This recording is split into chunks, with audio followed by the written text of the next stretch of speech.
जाने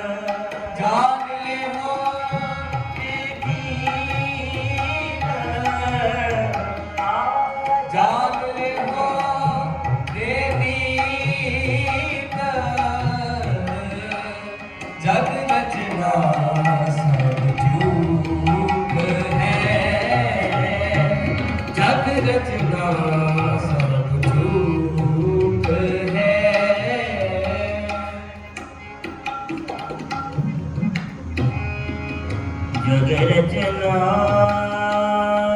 जग रचना सब झूठ है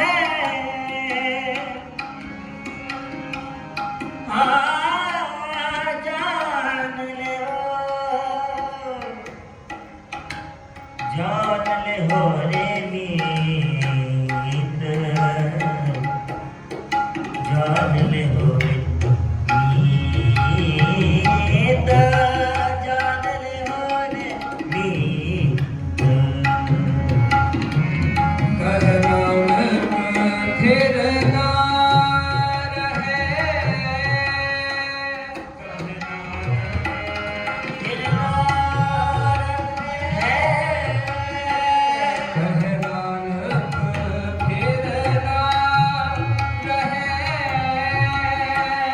जो बालू की पीत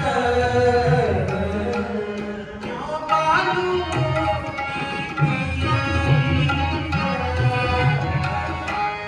जो बालू की पीत जो बालू की पीत जग रचना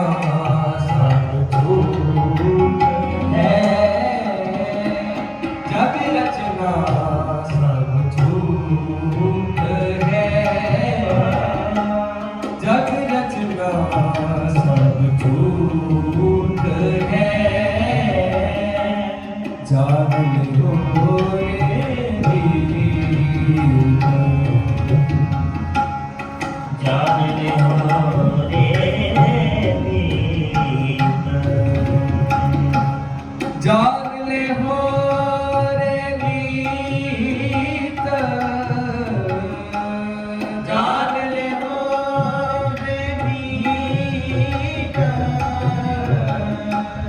जग रचना सब झूठ है जग रचना सब झूठ है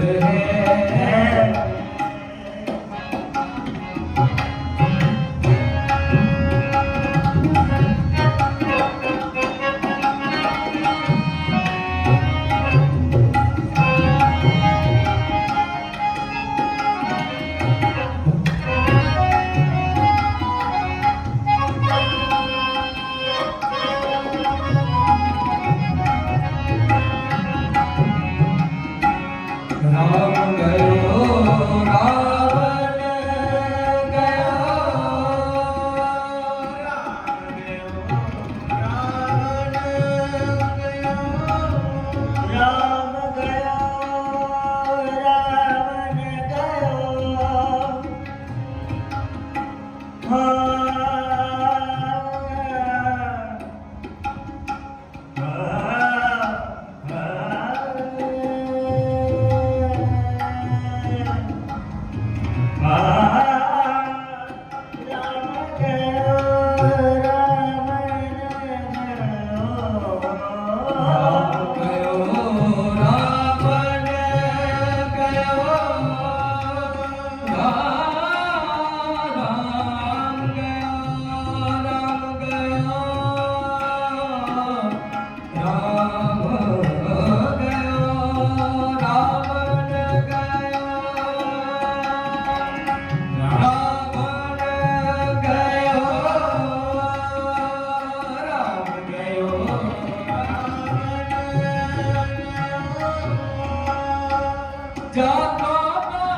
चिंता की कीजिए,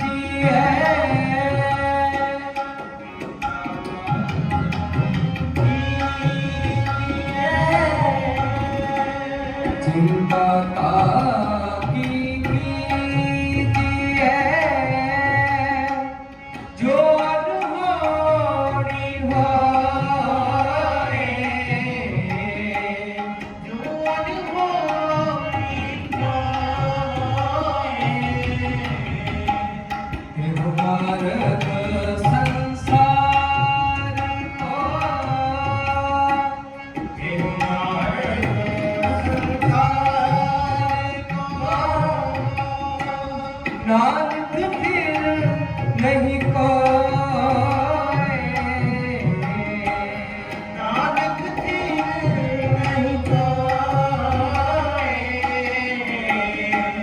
नानक फिर नहीं कोई, जग रचना सब झूठ है, जग रचना सब झूठ है, जग रचना सब झूठ है, जो सो विनाश है, योग जो विनाश है, योग जो सो विनाश है, परवाज के काल,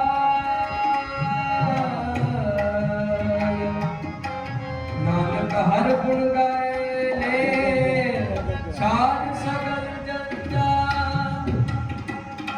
जो उपजो सो विनाश है,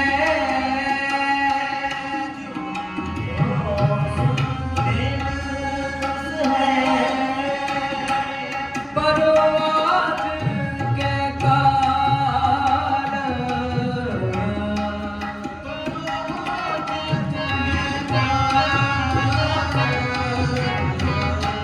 नानक हर गुण गाए ले,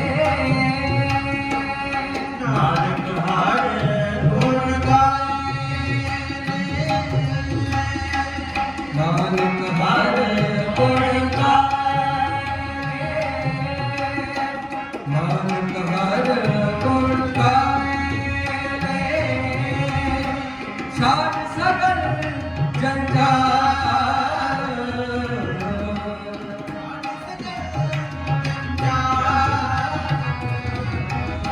सार सगल जंजाल, जग रचना सब झूठ है, जग रचना सब झूठ है, जग रचना सब झूठ है, जागो रे मीत, जागो रे मीत, जागे हो रे मीत, जागे हो रे मीत, जग रचना सब झूठ है, जग रचना सब झूठ है, जग रचना सब, जग रचना सब, जग रचना सब झूठ है।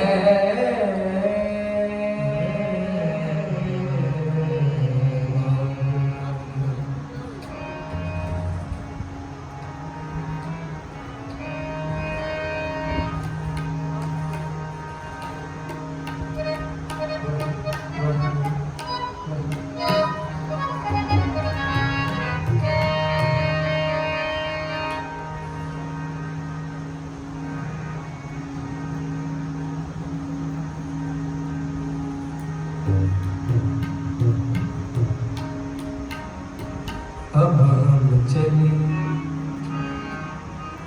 ठाकुर त्योहार, ठाकुर त्योहार,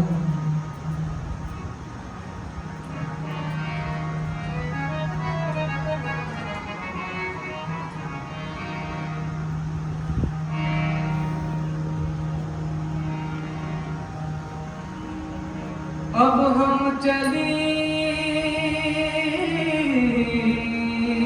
चली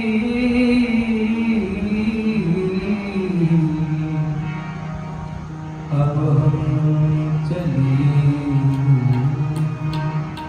अब हम चली ठाकुर तेहार ठाकुर तेहार अब हम चली ठाकुर तेहार ठाकुर तेहार अब हम चली ठाकुर तेहार ठाकुर तेहार जब हम शरण प्रभु की आई जब हम शरण प्रभु की आई राख प्रभु पवे मार अब हम चली ठाकुर तेहार ठाकुर तेहार अब हम चली ठाकुर तेहार ठाकुर तेहार जब हम शरण प्रभु की आई जब हम शरण प्रभु की आई राख प्रभु पवे मार अब हम चली ठाकुर तेहार ठाकुर तेहार अब हम चली ठाकुर तेहार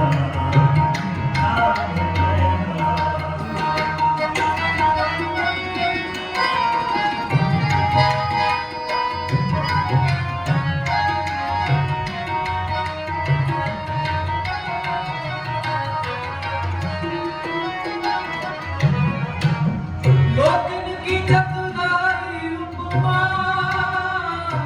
देव शंकर दार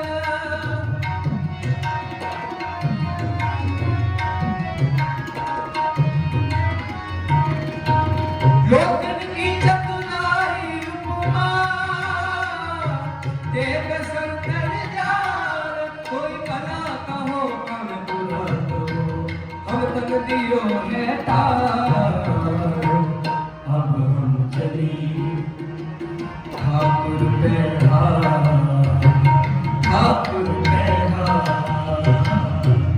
अब हम चली ठाकुर तेहार ठाकुर तेहार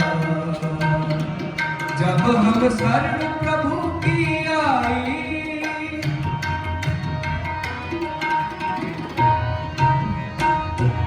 जब हम शरण प्रभु की आई राख प्रभु पावे मार अब हम चली ठाकुर तेहार ठाकुर तेहार अब हम चली ठाकुर तेहार ठाकुर तेहार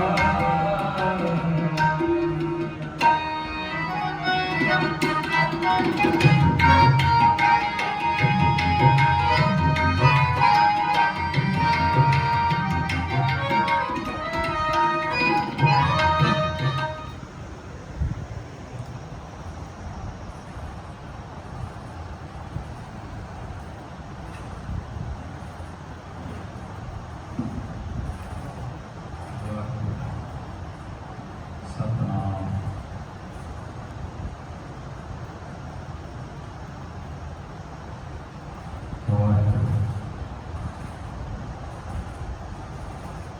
वाहिगुरु जी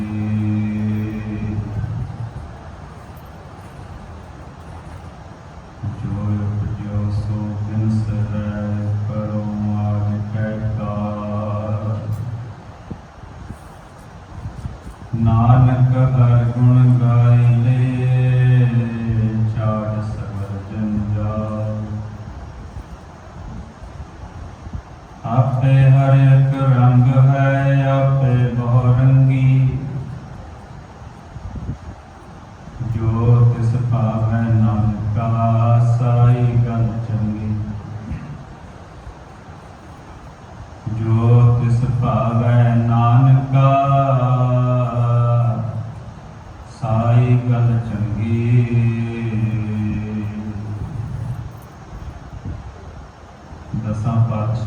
ਆਤਮਿਕ ਜੋਤ ਜੁਗੋ ਜੁਗਤਾ। ਧੰਨ ਧੰਨ ਸਾਹਿਬ ਸ੍ਰੀ ਗੁਰੂ ਗ੍ਰੰਥ ਸਾਹਿਬ ਜੀ ਮਹਾਰਾਜ ਜੀ ਦੀ ਪਾਵਨ ਪਵਿੱਤਰ ਹਜ਼ੂਰੀ ਵਿੱਚ ਬਹੁਤ ਹੀ ਸਤਿਕਾਰਯੋਗ ਮਾਸਟਰ ਗੁਰਨੇਕ ਸਿੰਘ ਜੀ ਦੀ ਯਾਦ ਵਿੱਚ ਜੁੜ ਬੈਠੇ ਅਤੀ ਸਨਮਾਨਯੋਗ ਗੁਰੂ ਪਿਆਰਿਓ, ਆਓ ਸਭ ਤੋਂ ਪਹਿਲਾਂ ਫਤਿਹ ਦੀ ਸਾਂਝ ਪਾਈਏ। ਗੱਜ ਕੇ ਆਖੋ ਜੀ ਵਾਹਿਗੁਰੂ ਜੀ ਕਾ ਖਾਲਸਾ, ਵਾਹਿਗੁਰੂ ਜੀ ਕੀ ਫਤਿਹ। ਛੋਟੇ ਛੋਟੇ ਬੱਚਿਆਂ ਨੇ, ਵਿਦਿਆਰਥੀਆਂ ਨੇ ਬਹੁਤ ਹੀ ਰਸ ਭਿੰਨਾ ਤੁਰਕੀ ਬਾਣੀ ਦਾ ਕੀਰਤਨ ਆਪਾਂ ਨੂੰ ਸਰਵਣ ਕਰਵਾਇਆ ਹੈ। ਸੱਚੇ ਪਾਤਸ਼ਾਹ ਆਪਣੇ ਬੱਚਿਆਂ ਨੂੰ ਹੋਰ ਕੀਰਤਨ ਦੀਆਂ ਦਾਤਾਂ ਬਖਸ਼ਿਸ਼ ਕਰਨ। ਤੀਸਰੇ ਪਾਤਸ਼ਾਹ ਧੰਨ ਧੰਨ ਗੁਰੂ ਅਮਰਦਾਸ ਸਾਹਿਬ ਜੀ ਮਹਾਰਾਜ ਜੀ ਨੇ ਜੋਤੀ ਜੋਤ ਸਮਾਉਣ ਦੇ ਸਮੇਂ, ਸੰਸਾਰਕ ਤੌਰ ਤੇ ਆਪਣੇ ਅੰਤਮ ਸਮੇਂ ਜੋ ਬਚਨ ਕੀਤੇ ਉਹ ਉਹਨਾਂ ਦੇ ਪੜਪੋਤੇ ਬਾਬਾ ਸੁੰਦਰ ਜੀ ਨੇ ਰਾਮਕਲੀ ਰਾਗ ਦੇ ਵਿੱਚ ਜੋ ਸੱਧ ਬਾਣੀ ਹੈ ਉਸ ਵਿੱਚ ਅੰਕਿਤ ਕੀਤੇ ਹਨ। ਅੰਤੇ ਸਤਿਗੁਰ ਬੋਲਿਆ ਮੈਂ ਪਿੱਛੇ ਕੀਰਤਨ ਕਰਿਓ ਨਿਰਵਾਣ ਜੀਓ। ਕੇਸੋ ਗੋਪਾਲ ਪੰਡਿਤ ਸਤਿਓ ਹਰ ਹਰ ਕਥਾ ਪੜ੍ਹੇ ਪੁਰਾਣ ਜੀ। ਸਤਿਗੁਰੂ ਜੀ ਨੇ ਬਚਨ ਕੀਤੇ ਮੇਰੇ ਪਿੱਛੋਂ ਤੁਰਕੀ ਬਾਣੀ ਦੇ ਕੀਰਤਨ ਕਰਨੇ। ਗੁਰਮੁਖ ਜਨਾਂ ਨੂੰ, ਗੁਰੂ ਦੇ ਸਿੱਖਾਂ ਨੂੰ ਬੁਲਾ ਕੇ ਗੁਰੂ ਪਿਆਰ ਵਾਲਿਓ ਤੁਰਕੀ ਬਾਣੀ ਦੀ ਕਥਾ ਕਰਨੀ, ਰਲ ਮਿਲ ਕੇ ਵਿਚਾਰਾਂ ਦੀ ਸਾਂਝ ਪਾਉਣੀ। ਇਹਦੇ ਵਿੱਚ ਹੀ ਸਾਰਾ ਕੁਝ ਆ ਜਾਂਦਾ ਹੈ। ਨਾ ਕੋਈ ਪਿੰਡ ਪੱਤਲ ਕਿਰਿਆ ਦੀਵਾ ਫੁੱਲ ਹਰ ਸਰ ਪਾਵੇ। ਜੋ ਆਪਾਂ ਸਤ ਸੰਗਤ ਕਰ ਲਈ ਇਹ ਸਾਰਾ ਕੁਝ ਵਿੱਚ ਹੀ ਆ ਗਿਆ। ਤਾਂ ਗੁਰੂ ਪਿਆਰ ਵਾਲਿਓ ਸੱਚੇ ਪਾਤਸ਼ਾਹ ਨੇ ਸਾਨੂੰ ਸਤ ਸੰਗਤ ਕਰਨ, ਤੁਰਕੀ ਬਾਣੀ ਦੇ ਕੀਰਤਨ ਕਰਨ, ਗੁਰਬਾਣੀ ਦੀ ਵਿਚਾਰ ਕਰਨ ਦੀ ਹਦਾਇਤ ਕੀਤੀ। ਤਾਂ ਗੁਰਸਿੱਖ ਪਿਆਰੇ ਉਸ ਵੇਲੇ ਤੋਂ ਇਸੇ ਤਰ੍ਹਾਂ ਹੀ ਅੰਤਮ ਰਸਮਾਂ ਕਰਦੇ ਆ ਰਹੇ ਨੇ, ਜਿਨ੍ਹਾਂ ਦਾ ਮਕਸਦ ਇਹ ਹੁੰਦਾ ਵੀ ਇੱਕ ਤਾਂ ਜਦੋਂ ਕੋਈ ਵੀ ਸਾਡਾ ਪਿਆਰਾ ਸਾਨੂੰ ਛੱਡ ਕੇ ਜਾਂਦਾ ਤਾਂ ਸਾਡੇ ਮਨ ਦੇ ਵਿੱਚ ਵੈਰਾਗ ਪੈਦਾ ਹੁੰਦਾ, ਸਾਨੂੰ ਇੱਕਦਮ ਝਟਕਾ ਲੱਗਦਾ। ਕੁਦਰਤੀ ਤੌਰ ਤੇ ਇਹ ਹੋਣਾ ਹੀ ਹੁੰਦਾ। ਜਦੋਂ ਕੁਝ ਦਿਨਾਂ ਵਾਸਤੇ ਵੀ ਸਾਡੇ ਵਿੱਚੋਂ ਕੋਈ ਚਲਾ ਜਾਵੇ, ਕਿਸੇ ਰਿਸ਼ਤੇਦਾਰੀ ਵਿੱਚ ਮਿਲਣ ਚਲਾ ਜਾਵੇ, ਤਾਂ ਵੀ ਵੈਰਾਗ ਤਾਂ ਆਉਂਦਾ, ਆਪਾਂ ਨੂੰ ਘਰ ਦੇ ਵਿੱਚ ਕੁਝ ਖਾਲੀਪਣ ਮਹਿਸੂਸ ਹੁੰਦਾ। ਤਾਂ ਜਦੋਂ ਸਰੀਰੀ ਤੌਰ ਤੇ ਛੱਡ ਕੇ ਜਾਂਦਾ ਤਾਂ ਮਨ ਦੇ ਵਿੱਚ ਵੈਰਾਗ ਕੁਦਰਤੀ ਪੈਦਾ ਹੋਣਾ। ਜਿਵੇਂ ਹੁਣ ਮਾਸਟਰ ਗੁਰਨੇਕ ਸਿੰਘ ਜੀ ਗਏ ਨੇ ਪਰਿਵਾਰ ਦੇ ਵਿੱਚੋਂ, ਨਰਿੰਦਰ ਸਿੰਘ ਜੀ ਕਪੂਰ ਲਿਖਦੇ ਨੇ ਜੇ ਮਾਂ ਤੋਂ ਬਿਨਾਂ ਘਰ ਉਥਲ ਪੁਥਲ ਹੋ ਜਾਂਦਾ ਤਾਂ ਪਿਤਾ ਤੋਂ ਬਿਨਾਂ ਘਰ ਸੁੰਨਸਰਾਂ ਹੋ ਜਾਂਦਾ। ਮਾਪਿਆਂ ਦੀ ਇੰਨੀ ਮਹਾਨਤਾ ਹੁੰਦੀ। ਤਾਂ ਪਹਿਲੀ ਗੱਲ ਤਾਂ ਉਹ ਵੈਰਾਗ ਜਿਹੜਾ ਸਾਡੇ ਮਨ ਦੇ ਵਿੱਚ ਪੈਦਾ ਹੁੰਦਾ ਉਸ ਨੂੰ ਸਹੀ ਸੇਧ ਦਿੱਤੀ ਜਾ ਸਕੇ। ਦੂਜੀ ਗੱਲ ਆਪਣੇ ਜੀਵਨ ਨੂੰ ਸੇਧ ਦਿੱਤੀ ਜਾ ਸਕੇ। ਜਦੋਂ ਆਪਾਂ ਆਪਸ ਵਿੱਚ ਜੁੜ ਕੇ ਬੈਠਦੇ, ਗੁਰਮੁਖ ਦੀਆਂ ਵਿਚਾਰਾਂ ਕਰਦੇ ਹਾਂ ਤਾਂ ਜੀਵਨ ਆ ਜਿਹੜਾ ਉਹ ਕਿਸ ਤਰ੍ਹਾਂ ਜਿਉਇਆ ਜਾਵੇ, ਇਹਨਾਂ ਗੱਲਾਂ ਨੂੰ ਯਾਦ ਕੀਤਾ ਜਾ ਸਕੇ। ਤੇ ਤੀਜੀ ਗੱਲ ਸੰਗਤੀ ਰੂਪ ਦੇ ਵਿੱਚ ਜਦੋਂ ਆਪਾਂ ਇਕੱਤਰ ਹੋ ਕੇ ਬੈਠਦੇ ਹਾਂ ਤਾਂ ਬੰਦੇ ਨੂੰ ਹੋਰ ਹੌਸਲਾ ਮਿਲਦਾ ਕਿ ਮੈਂ ਇਕੱਲਾ ਨਹੀਂ ਹਾਂ, ਇੰਨੇ ਭੈਣ ਭਰਾ ਮੇਰੇ ਨਾਲ ਨੇ। ਤਾਂ ਸਮਾਜਿਕ ਜੀਵਨ ਦੀ ਰਵਾਨਗੀ ਦੇ ਵਾਸਤੇ ਉਹ ਸਹੀ ਚਾਲ ਤੁਰਿਆ ਜਾਵੇ, ਇਹਦੇ ਵਾਸਤੇ ਇਹ ਸਾਡੀ ਸਮਾਜਿਕ ਸਾਂਝ ਵੀ ਜ਼ਰੂਰੀ ਹੈ। ਤਾਂ ਇਹਨਾਂ ਗੱਲਾਂ ਨੂੰ ਮੁੱਖ ਰੱਖਦਿਆਂ ਹੋਇਆਂ ਸੱਚੇ ਪਾਤਸ਼ਾਹ ਨੇ ਸਤ ਸੰਗਤ ਕਰਨ, ਤੁਰਕੀ ਬਾਣੀ ਦੇ ਕੀਰਤਨ ਕਰਨ ਅਤੇ ਵਿਚਾਰਾਂ ਕਰਨ ਦੀ ਹਦਾਇਤ ਕੀਤੀ। ਕਿਉਂਕਿ ਜਿਹੜਾ ਗੁਰਸਿੱਖੀ ਦਾ ਜੀਵਨ ਆ ਇਹ ਚੜ੍ਹਦੀ ਕਲਾ ਵਾਲਾ ਜੀਵਨ। ਚਾਹੇ ਆਪਾਂ ਹੁਣ ਮਾਸਟਰ ਗੁਰਨੇਕ ਸਿੰਘ ਜੀ ਦੀ ਯਾਦ ਵਿੱਚ ਜੁੜ ਬੈਠੇ, ਉਹਨਾਂ ਦੀ ਅੰਤਮ ਅਰਦਾਸ ਕਰਨੀ ਹੈ ਆਪਾਂ, ਪਰ ਤਾਂ ਵੀ ਆਪਾਂ ਦੀਵਾਨ ਦੀ ਸਮਾਪਤੀ ਆਨੰਦ ਸਾਹਿਬ ਜੀ ਦੇ ਨਾਲ ਹੀ ਕਰਨੀ ਹੈ। ਇਸੇ ਤਰ੍ਹਾਂ ਹੀ ਕਰਦੇ ਨੇ ਗੁਰਸਿੱਖ ਆਪ ਜੀ ਨੂੰ ਪਤਾ। ਆਨੰਦ ਭਇਆ ਮੇਰੀ ਮਾਏ ਸਤਿਗੁਰੂ ਮੈਂ ਪਾਇਆ। ਇਹਨਾਂ ਪਾਵਨ ਸ਼ਬਦਾਂ ਦੇ ਨਾਲ ਆਪਾਂ ਸਮਾਪਤੀ ਕਰਨੀ ਹੈ। ਤੇ ਜਦੋਂ ਅਰਦਾਸ ਦੀ ਸਮਾਪਤੀ ਕਰਨੀ ਉਦੋਂ ਵੀ ਆਪਾਂ ਇਹਨਾਂ ਸ਼ਬਦਾਂ ਦੇ ਨਾਲ ਕਰਨੀ, ਨਾਨਕ ਨਾਮ ਚੜ੍ਹਦੀ ਕਲਾ ਤੇਰੇ ਭਾਣੇ ਸਰਬੱਤ ਦਾ ਭਲਾ। ਤਾਂ ਜਿਹੜਾ ਸਿੱਖਾਂ ਦਾ ਜੀਵਨ ਆ ਉਹ ਚੜ੍ਹਦੀ ਕਲਾ ਵਾਲਾ ਜੀਵਨ ਹੈ। ਹੁਣ ਜਦੋਂ ਸਮਾਜ ਦੇ ਵਿੱਚ ਵਿਅਕਤੀ ਵਿਚਰਦਾ ਤਾਂ ਬਹੁਤ ਸਾਰੀਆਂ ਗੱਲਾਂ ਨੇ ਜਿਹੜੀਆਂ ਉਹਦੀ ਸੋਚ ਦੇ ਮੁਤਾਬਕ ਨਹੀਂ ਵਾਪਰਦੀਆਂ, ਤਾਂ ਉਦੋਂ ਉਹਦਾ ਮਨ ਦੁਖੀ ਹੁੰਦਾ, ਉਹਦੇ ਜਿਹੜੀ ਮਨ ਦੀ ਚੜ੍ਹਦੀ ਕਲਾ ਵਾ ਉਹ ਉਸ ਅਵਸਥਾ ਦੇ ਵਿੱਚ ਨਹੀਂ ਰਹਿੰਦੀ। ਕੁਦਰਤੀ ਤੌਰ ਤੇ ਵੇਖੋ ਆਪਾਂ ਸਮਾਜਿਕ ਨਿਯਮ ਬਣਾਏ ਨੇ ਕਈ ਤਰ੍ਹਾਂ ਦੇ, ਜਿਹੜੇ ਰਾਜਨੀਤਿਕ ਨਿਯਮ ਨੇ ਜਾਂ ਰਾਜਨੀਤਿਕ ਢਾਂਚਾ ਉਹ ਵੀ ਸਮਾਜ ਦੇ ਨਾਲ ਹੀ ਜੁੜਿਆ ਹੋਇਆ ਆਪਾਂ ਬਣਾਇਆ। ਕਹਿਣ ਤੋਂ ਭਾਵ ਆ ਲੋਕਾਂ ਨੇ ਬਣਾਇਆ, ਸਮਾਜ ਨੇ ਬਣਾਇਆ। ਕਈ ਵਾਰ ਆਪਾਂ ਇੰਨੇ ਲਾਚਾਰ ਹੋ ਜਾਂਦੇ ਆ ਵੀ ਆਪਾਂ ਉਸ ਢਾਂਚੇ ਨੂੰ ਨਹੀਂ ਬਦਲ ਸਕਦੇ। ਦੇਖੋ ਗੁਰੂ ਪਿਆਰੇ ਵਾਲਿਓ, ਚਾਹੇ ਆਪਣੇ ਵਿਚਾਰ ਕਿੰਨੇ ਉੱਚੇ ਹੋਣ, ਚਾਹੇ ਬੰਦਾ ਕਿੰਨੇ ਦਾਅਵੇ ਬੰਨੇ, ਇਹ ਨਹੀਂ ਹੈ ਕਿ ਬੰਦਾ ਬਦਲਾ ਲਿਆ ਨਹੀਂ ਸਕਦਾ, ਲਿਆ ਸਕਦਾ, ਪਰ ਉਹਦੇ ਲਈ ਜਿਹੜੀ ਇਕਾਗਰਤਾ ਚਾਹੀਦੀ, ਜਿਹੜੀ ਅਵਸਥਾ ਚਾਹੀਦੀ, ਜਿਹੜੀ ਗੋਲ ਸੈਟਿੰਗ ਚਾਹੀਦੀ ਹੈ, ਬੰਦੇ ਦਾ ਸਮਰਪਣ ਚਾਹੀਦਾ, ਉਹ ਹਰ ਇੱਕ ਬੰਦੇ ਵਿੱਚ ਨਹੀਂ ਹੁੰਦਾ। ਇਸ ਲਈ ਇਹ ਕਦੇ ਕਿਤਾਈ ਸਦੀਆਂ ਬਾਅਦ ਵਾਪਰਨ ਵਾਲੀ ਘਟਨਾ ਹੁੰਦੀ ਜਦੋਂ ਇੱਕ ਬੰਦਾ ਸਮਾਜ ਦੀ ਬਣਤਰ ਨੂੰ ਬਦਲਦਾ।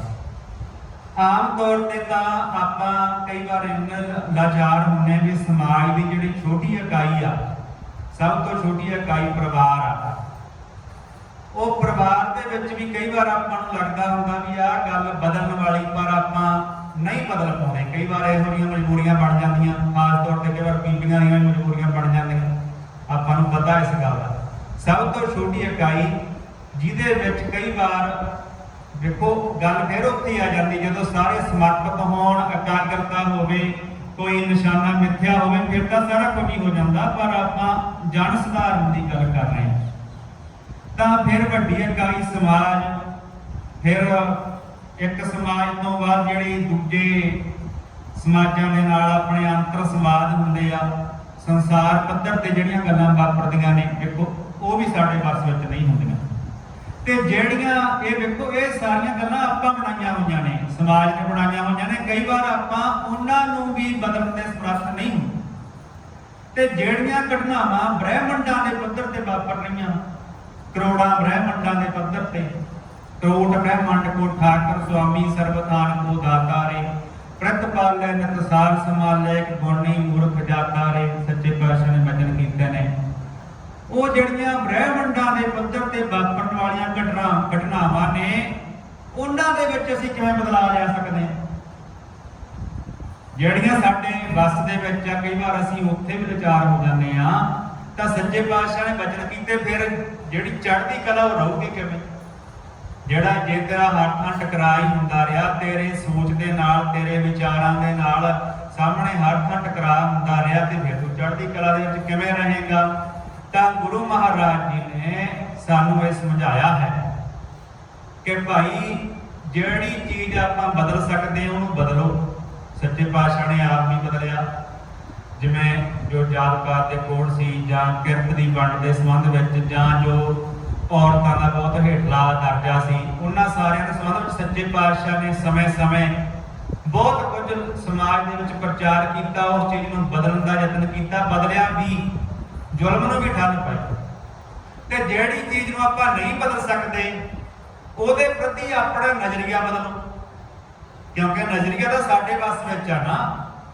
ਜਿਹੜੀਆਂ ਚੀਜ਼ਾਂ ਨੂੰ ਆਪਾਂ ਨਹੀਂ ਬਦਲ ਸਕਦੇ ਉਹਦੇ ਪ੍ਰਤੀ ਆਪਣਾ ਨਜ਼ਰੀਆ ਬਦਲੋ, ਕਿਉਂਕਿ ਜਿਹੋ ਜਿਹਾ ਨਜ਼ਰੀਆ ਵਾ ਉਸੇ ਹਿਸਾਬ ਨਾਲ ਹੀ ਅਸੀਂ ਸੰਸਾਰ ਨੂੰ ਦੇਖਦੇ ਹਾਂ, ਉਸੇ ਹਿਸਾਬ ਨਾਲ ਹੀ ਅਸੀਂ ਘਟਨਾਵਾਂ ਨੂੰ ਦੇਖਦੇ ਹਾਂ ਤੇ ਉਹਨਾਂ ਦਾ ਮੁਲਾਂਕਣ ਕਰਦੇ ਹਾਂ। ਦੇਖੋ ਗੱਲ ਮੌਤ ਦੀ ਹੈ, ਮੌਤ ਅਟਲ ਸੱਚਾਈ ਆ। ਇਹ ਵੱਡੇ ਪੱਧਰ ਤੇ ਵਾਪਰਨ ਵਾਲੀ ਘਟਨਾ ਕਿਸੇ ਦੇ ਵੱਸ ਦੇ ਵਿੱਚ ਨਹੀਂ ਹੈ। ਜਿਹੜਾ ਵੀ ਪੈਦਾ ਹੋਇਆ ਵਾ, ਚਾਹੇ ਉਹ ਜੜ ਆ, ਚਾਹੇ ਉਹ ਚੇਤਨ ਆ, ਉਹਨੇ ਖਤਮ ਹੋਣਾ ਹੀ ਹੋਣਾ। ਜਿਹੜਾ ਸਾਡਾ ਮਨੁੱਖਾ ਸਰੀਰ ਆ, ਇਹ ਤਾਂ ਬੜੀ ਨਮੂਨੀ ਜਿਹੀ ਚੀਜ਼ ਆ। ਜਲ ਕੀ ਭੀਤ ਪਵਨ ਕਾ ਖੰਭਾ, ਰਕਤ ਬੁੰਦ ਕਾ ਗਾਰਾ, ਹਾੜ ਮਾਸ ਨਾੜੀ ਕੋ ਪਿੰਜਰ ਪੰਛੀ ਵਸੇ ਵਿਚਾਰਾ। प्राणी क्या मेरा क्या तेरा जैसे तरवर पंख बसेरा। साडे तां है ही देखो 70% ਤੋਂ ਉੱਤੇ ਪਾਣੀ ਆ ਸਰੀਰ ਦੇ ਵਿੱਚ, ਉਹ ਖੜਾ ਹਵਾ ਦੇ ਸਿਰ ਤੇ ਖੜਾ ਵਾ ਤੇ ਹੱਡੀਆਂ ਵਿੱਚ ਆ, ਖੂਨ ਆ, ਇਹੀ ਕੁਛ ਆ। ਇਹਨੂੰ ਢਾਈਆਂ ਦਾ ਚਿਰ ਕੀ ਲੱਗਣਾ ਵਾ। ਜਿਹੜੀਆਂ ਚੂਨੇ ਕੱਚ ਇਮਾਰਤਾਂ ਜਿਨ੍ਹਾਂ ਦੇ ਵਿੱਚ ਟਨਾਂ ਦੇ ਟਨ ਲੋਹਾ ਪਾਇਆ ਹੋਇਆ, ਸੀਮੈਂਟ ਕੰਕਰੀਟ ਪਾਈ ਹੋਈ, ਉਹ ਅਸੀਂ ਆਪਣੀ ਅੱਖਾਂ ਦੇ ਸਾਹਮਣੇ ਢਾਂਗੇ ਦੇਖੇ ਆ। ਇਹੋ ਜਿਹੇ ਵਰਲਡ ਟ੍ਰੇਡ ਸੈਂਟਰ ਢਾਂਗੇ ਦੇਖੇ ਤੇ ਸਾਡੇ ਤਾਂ ਪਾਇਆ ਕੋਈ ਨਹੀਂ। जैसे जाते बुध बुधा उपजे बिरसिया नीत जग रचना तैसे रची कहो नानक सुनवी। तो हुण एक घटना नूं आपां बदल नहीं सकते, ये तो आपां रहत नहीं हो सकते। जिवें हुणे विद्यार्थी जनां ने आपां नूं शब्द सरवण कराया, चाहे वो श्री रामचंद्र जी सन जिन्हां नूं अवतार कहा जांदा, चाहे वो रावण सी जिन्हों बुरा कहा जांदा। कोई भी नहीं ना रहा, किड्डे वड्डे परिवारां वाले सी, किन्ने अमीर सी। ਇਹ ਕਾਲ ਦੀ ਇਹ ਸਿਫਤ ਆ, ਉਹ नहीं देखता भी ये अमीर आ कि ये गरीब आ। राजा प्रजा सम कर मारे ऐसो काल अडानी ने, चाहे राजा वा चाहे प्रजा वा। धनवंता और निर्धन मानी ताकि कछु ना कानी रे, चाहे वो निर्धन आ गरीब आ चाहे अमीर आ। वो नहीं देखता भी बच्चा या जवान या बुढ़ा, बारे बूटे तरने भैया सब को जम लै गई है। मांस कपड़ा मूसा कीनो मीच बलैया खाई है। ਤਾਂ ਇਹ ਕਾਲ ਜਦੋਂ ਕੋਈ ਚੀਜ਼ ਬਣਦੀ ਆ ਨਾ, ਸਿਆਣੇ ਪੁਰਸ਼ ਕਹਿੰਦੇ ਉਹਦੇ ਖਾਤਮੇ ਦੇ ਵੀ ਉਹਦੇ ਵਿੱਚ ਹੀ ਪਏ ਹੁੰਦੇ ਆ ਉਸੇ ਵੇਲੇ। ਹੁਣੇ ਜੋ ਵੀ ਜੋ ਉਪਜਿਓ ਸੋ ਬਿਨਸ ਹੈ, ਗੁਰੂ ਮਹਾਰਾਜ ਨੇ ਬਚਨ ਕੀਤੇ ਉਹਨੇ ਕਦ ਹੋਣਾ। ਤਾਂ ਗੁਰੂ ਪਿਆਰ ਵਾਲਿਓ, ਹੁਣ ਇਹਦੇ ਪ੍ਰਤੀ ਮਨੁੱਖ ਆਪਣਾ ਨਜ਼ਰੀਆ ਬਦਲੇ। ਇਹ ਮੌਤ ਦਾ ਡਰ ਸੀ ਜਿਹਨੇ ਕਰੋੜਾਂ ਲੋਕਾਂ ਨੂੰ ਹਜ਼ਾਰਾਂ ਸਾਲ ਤੱਕ ਗੁਲਾਮ ਬਣਾਈ ਰੱਖਿਆ। मौत का डर सी, उसे मौत ने सिद्धार्थ नूं महात्मा बुद्ध बना दिता। उसे मौत के डर ने, डर उही आ, एक डर आ जिहतों डर के लोग शानी भरदे, गुलामियां करते, हजारां साल गुलामी भोगी। उही मौत का डर जदों सिद्धार्थ राजकुमार ने देखिया भी आ बंदा बीमार आ, उन्हें अपने सारथी नूं पुछया बंदा बीमार क्यों आ, इस तरह क्यों आ, लड़खड़ा रहा, कहते बीमार आ। क्यों बीमार आ? वो कहता कोई भी बंदा बीमार हो सकता, सारथी कहता। फिर आपां संखेप दे विच विचार करते हैं। फिर कहते सिद्धार्थ ने देखा एक बजुर्ग बंदा बुढ़ा सोटी नाल तुरया जा रहा, वो भी लड़खड़ा रहा। वो कहते इहनूं की हो गया, ये भी बीमार आ? वो कहते नहीं, ये बीमार नहीं, ये बुढ़ा, इहनूं ये बजुर्ग हो गया। वो कहता भी क्यों हो गया? सारथी कहने लगा सारे बुढ़े होंदे ने। अच्छा, कहता मैं भी होवांगा? कहता हाँ तुम भी होवेगा। फिर देखा कहते मुर्दे नूं चक्की जांदे,